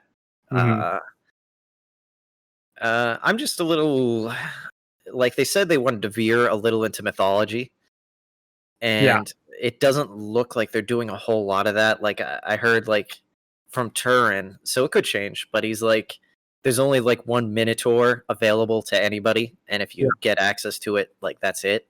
Like there's one Centaur. Not that I want it to be exactly like Warhammer, by any means. But I'm just wondering how, with the severe limitations to unit types, like I'm wondering if it's not gonna seem like just some expansion pack that's standalone for some reason. Are they gonna charge full price for it? What is the unit variety gonna be? Like, is it just, that's what I'm curious about, because it's just the Greeks versus the Trojans, as far as I know. And like, and it's, now that I'm thinking about it, it's why I like Warhammer and why I can play it a lot more compared to like other Total War games. Because even with Rome, like every faction in there, according to like their geography, like and history, were a little bit different. Like the eastern part of the map in Rome is like pushing into Asia, and there's a lot of like mounted troops that like that. Those are your best troops. Those are the what your faction's supposed to be using. Like if you're wanting to be successful, and then like Romans have heavy troops, and the Greeks have like hoplites, and so like you can mix it up with infantry well enough without having like this huge amount of different stuff that's in Warhammer, like with there's being dragons and all this fantasy stuff. So I think it can work. I'm just concerned if it's gonna. Yeah, because in Rome, you could play as like the African civilizations. I was a big fan as playing as them because they were, weaker considerably, but it was just the variety that they offered. And yeah, and the barbarians were totally different. So even you just break up Rome, the barbarian factions, and Greece. Like there's huge differences in infantry alone. But I'm just worried if the focus is so narrow on Greece versus Troy. Yeah. What are there even going to be room for sub factions? Like, I honestly don't know much about history back then. I love like the Roman times and the medieval times, but as far as like that's even stretching for like I don't even know how much historical evidence we have of anything back then because it's really, really a long time ago. Yeah, like most of what is part of our understanding and culture is like the stories written, like Troy. Well, that's even just a legend, really, because at least with like even like the origins of like Rome, like we have like Tacitus, who was even born at like the end of the Roman Empire or at some point, like way later. But at least he probably had access to some written stuff before him. Yeah. Whereas like as far back as Troy, I don't think we have anything aside from like myths and legends, really, which you can use. But I mean, how big? It wasn't until the Romans like were like, "Hey, maybe we should write this down," that we start to understand what was going on. Well, Alexander the Great had the what was it? There's the library in Alexandria that he even invested in, but the Romans friggin' one of my criticisms of them, they burned it down. Or maybe it was an accident, but I don't know. So I will really want to take a look at the campaign map, and I haven't seen anything that's shown like the full campaign map, at least that I know of. So there's a quick. It's not a great display, but I think they do like a flyover. Sort of. And it does. I think it's just going to be similar to. There's a campaign in Rome too that you can play that takes place like just after Caesar dies. So there's like 3 big Roman factions all vying for like the same area, and I think it's going to be similar to like that. Like it's just a big side addition to a game, but it's its own. I don't know. It's also its own game. Yeah. I'm wondering if the hesitancy to show more is a bad sign, or because them signing a deal with the Epic store sounds like they might not have the faith in it. Because, like, I could see how mixing Warhammer with like Rome, like the historical side, like striking a nice balance between the two. It's like I would naturally be attracted to it anyway, but it's like.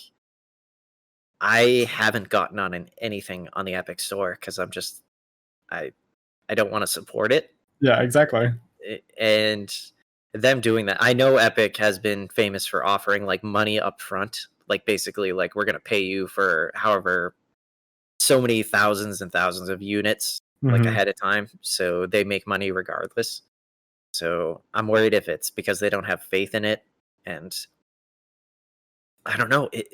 I'm just worried about the scale of it, honestly. Like, I feel, I think it could be also be a little unsure because of it being sort of a blurred line. Like, it's not really a historic Total War, and it's not really like a fantasy Total War. So I think that the blurring of the lines there could pay off, but it could also not attract either side, right?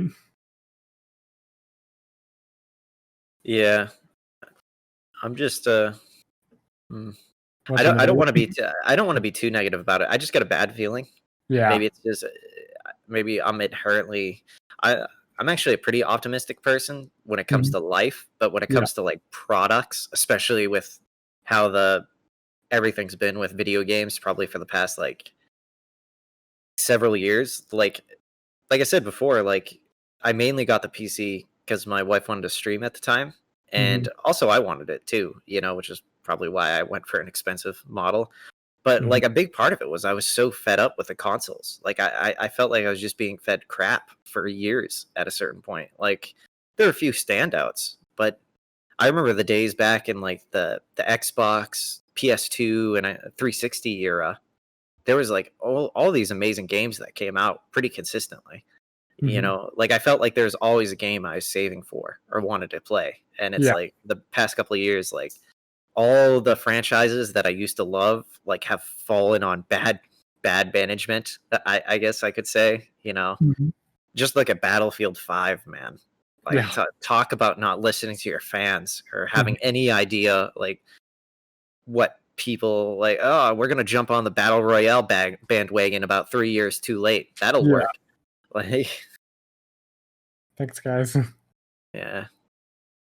So I don't know. I'm hoping. Yeah, I'm hoping. Honestly, yeah, I hope it comes out and it proves me wrong, and I will gladly pay some money on Steam up to like probably $20. Yeah, but I usually do that anyway and just like see what the initial reaction is. But yeah, we'll see. I hope they prove me wrong. Hopefully it won't be another Thrones of Britannia, which I've never touched, nor probably will I ever.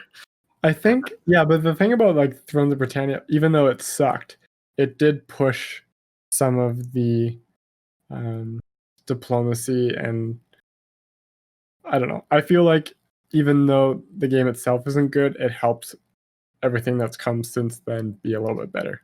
No, that's definitely what it sounds like too. Like it seems like this weird, awkward middle step to where they're using it to learn some things and try and make a product out of it. And I'm just worried it's like if it doesn't succeed, does that mean bad things for Creative Assembly? Or I don't know how much time and money they invested in it, because I'm sure they've been working on Warhammer 3 this whole time, you know, to some extent. I mean, just the fact that they're still releasing DLC on Warhammer 2 is pretty insane. Like, apparently, I mean, I've heard conflicting sources, but I would not be surprised to see one more DLC for Warhammer 2 before the third one. So it's had a pretty incredible life cycle, you know.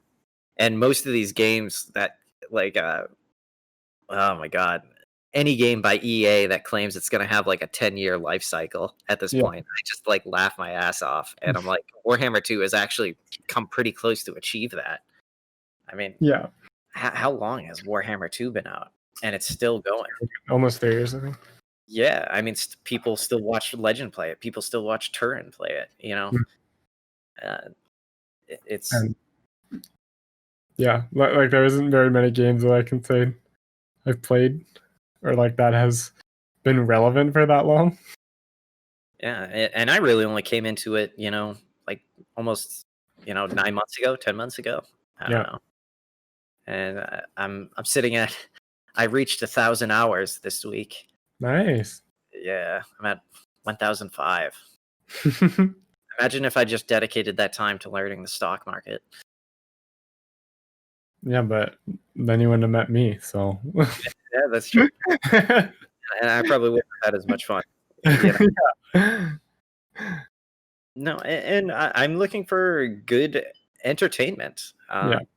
Something that makes me think. Like, I mean, this has narrative elements, and it's got the stories, it's got the variety. Like you mentioned, Warhammer just offers, and to a lesser extent, but very respectable, Rome and Attila. They offer a lot of variety, because at those times in history, you know, you head a bit east, you head a bit north, you head a bit south, you get all different sorts of stuff going on. And I always like those matchups. There's this book, I can't remember, but it's like it's wondering as if Rome had invaded like North America back in the day, and it's all about this legionary who is like the lone survivor after these Native Americans wipe out his legion. And he like trains them how to fight like Romans. And Attila the Hun is actually, or Genghis Khan is actually landing in California by the end of the second book. And like Rome shows up, and it's like, I never finished I never got to buy the third book, but it was like one of those crazy, what would it be like if like Romans, Native Americans teamed up and went against like the Mongols in North America? And I'm like, I don't know, this is a pretty cool idea. Yeah. Something to think about. Yeah, but we get that, in these games. And because like I've even seen mentions of people being like, oh, it'd be cool to have like Total War, like Lord of the Rings or like Game of Thrones, and I'm like, it wouldn't be though. Like, just make another Medieval 2 and make a Warhammer 3, because without like fully dedicating to the fantasy side of things, like Lord of the Rings would be okay, but the way it works, there would be like significantly less factions. Like you're gonna get like half a dozen at the most. Yeah. And that's one of them being like Shirelings. I mean, honestly, though, if they bought the rights, it's probably very stupidly expensive to get the rights to Lord of the Rings. Yeah. You'd probably get a bunch of people buying the game who wouldn't normally. There's a lot of diehard Lord of the Rings fans out there, man. Yeah. And for good reason, I might add. Yeah. But, yeah. I just don't think it should be a Total War game, that's all. I wouldn't be against it. I'd buy it. But I'd buy it too. I'd rather Warhammer 3, but I would buy it. Yes, I'll be with you on that. Game of Thrones is more like something you should mod, like the next Medieval. Like if they make Medieval 3, mod it into Game of Thrones. Yeah, I'll probably play the shit out of that. There was like, have you ever played Mountain Blade, like Banner, like the old ones? I played it a little bit. Okay. Yeah. There's a bunch of mods for that, and it really works better as like a couple factions. Like there's 6, I think, in Warband. I'm not too sure about the new one in Bannerlord, but it works really well because there's lots of unit diversity, but it's all the way through factions. So, and you're like on the battlefield as a person, so the battles aren't as big, but you're still doing a lot of strategy, but you're like more in tune with the units, if that makes sense. No, I've seen enough people play it, and just enough myself to know that you're more like in command on the ground. Like, yeah. And I mean, I like the idea that you can go into towns and like take over territory for your faction, or act like a bandit. Like there's it's something I'd get into eventually. Maybe when. See, the thing is, by the time we get tired of this, like Warhammer 3 is probably going to be on the horizon. Yep. And then that's going to keep us busy. And then probably more DLC, I'm hoping. I'm not tired of Warhammer yet. I've even gotten into a little bit of 40K. I've been listening to a lot of stories. Like, 40K is not too bad either. I'm not a big space guy, to be honest. Neither am I, but there's just enough familiar stuff, like Nurgle. All the chaos forces are still the same. You have a undead Karl Franz who's like in a throne being kept alive by human sacrifice, and there's definitely some things. The greenskins are still a thing, for God's sakes, and they're still much the same. They just have guns. Yeah, and I don't know if they make they'd have to make a very specific type of game for me. It'd probably have to be like a first person. It'd have to be like a Battlefield Warhammer skin. Like that would get me to play it, honestly. I'd be down for that. I don't think Total War with guns has ever been too successful. No, I think the little bit that's in there now with like handgunners and stuff like that is just enough. No, that's fine. But when you get like Empire Total War, I really tried to play it, when I came back and got a PC, just because I already owned it from years ago. And it's so buggy and rough. I can't stand it. Although as much as I want to play as the United States from its inception, like I can't do it. It's just not. I don't know. It's not as fun as other iterations. Yeah.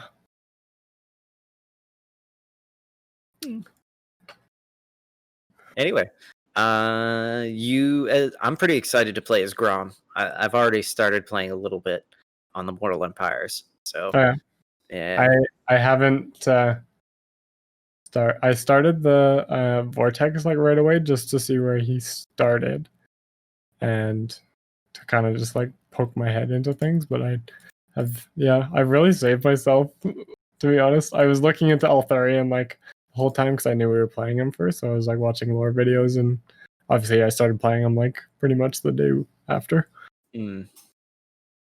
But yeah, no, I've been saving myself for Imric in a way, just because I don't want to get too burned out on High Elves, because I was starting to at the very end. Yeah. But I know he's got a very different campaign, and I'm excited. Like, I haven't even really watched any. I watched a little bit of Legend play him, but I was like, I want to do this myself. Yeah. But I'm excited. I haven't played that very much greenskins at all. Grom is pretty powerful, man. There's a certain sandwich you can make with clams and I think spores. It's awesome. Yeah, I was seeing some of that where you get like regen and like some you basically make like night goblin archers into like sisters of Avalon. Yeah, this crazy shit you can do. But yeah, I'm excited to place him. I've been dying to play greenskins for a while now. Yeah, we like you wanted to play like right away, and I was like, maybe we should wait till they get an update because I think they're getting one. No, you were right. I think I said that before I believed it at the time. But yeah, nah, it's worth it now. But anyway, I don't really have much other than that. Oh, I'm all good. Just shit on Troy. Yeah, well, I got to be honest, man, and it's not like I take great pleasure in it. I mean, I just I did take a little pleasure in shitting on the trailer because I was like, come on, guys, like, who's your marketing team? You just ripped off the movie, which did it better. Can you come up with something like original? And that's like my attitude about it is like, I'm so sick of companies copying what has proven to be successful. It's like, you're not, especially when it's like, let's say Ghostbusters, or like it was done right the first time. Like, can we just appreciate that fact? Like, it's not going to be done better. What, can we just leave it alone? And it's like, Troy was a movie that was fantastic. It's not going to be done better. I mean, if you want to make a game set in that time period, I don't know, I just don't want to see a shot for shot almost copy of what's already been done. That was not the way to market it, in my opinion. But maybe I'm wrong. Maybe I'm too big brain and other people really enjoyed it. We'll see. Yeah, we will see. But anyway, yeah. All right, man. You got anything else for me? Nope. All right. Well, thanks again as always. Hope work isn't too stressful. Oh, it's not too stressful. I just miss playing Warhammer for 18 hours a day. Man, I wish. One day though. One day. Yeah. Yeah. I as long as I just want to. I have no patience, man. I just want to know what's getting the next update. Like, what can I expect next? I'll wait for as long as I have to. I just want to know, am I getting Molder, yeah. I mean, I've seen a lot of rumors floating around that it's definitely going to be at least one other Skaven faction, and I'm like, if it's Clan Molder, I'll be happy with that. But we'll see. I'm wondering if they're gonna finish off the Dark Elves before they go to game 3. I don't know. They've got 5. But I don't know where they would start. I mean, I know the dwarves haven't been touched in a while, so honestly, everybody's out there debating, but I think it's going to be Skaven and dwarves. Yeah, that'd be cool. It would be cool, because now I'm actually kind of excited to play as the dwarves again. I'd like to. Yeah. Because I never really did a complete campaign, so I'm excited. Yeah. But anyway, yeah. All That's right. That's it, everybody. If you're still here, find something else to do. You might still be asleep already, or I don't know what you're doing. Just don't do it here. All right, man. It was good. Talk, Neil. Yeah. I'll see you later, and just hit me up during the week if you need anything. Sure. All right, man. Talk to you later. Bye.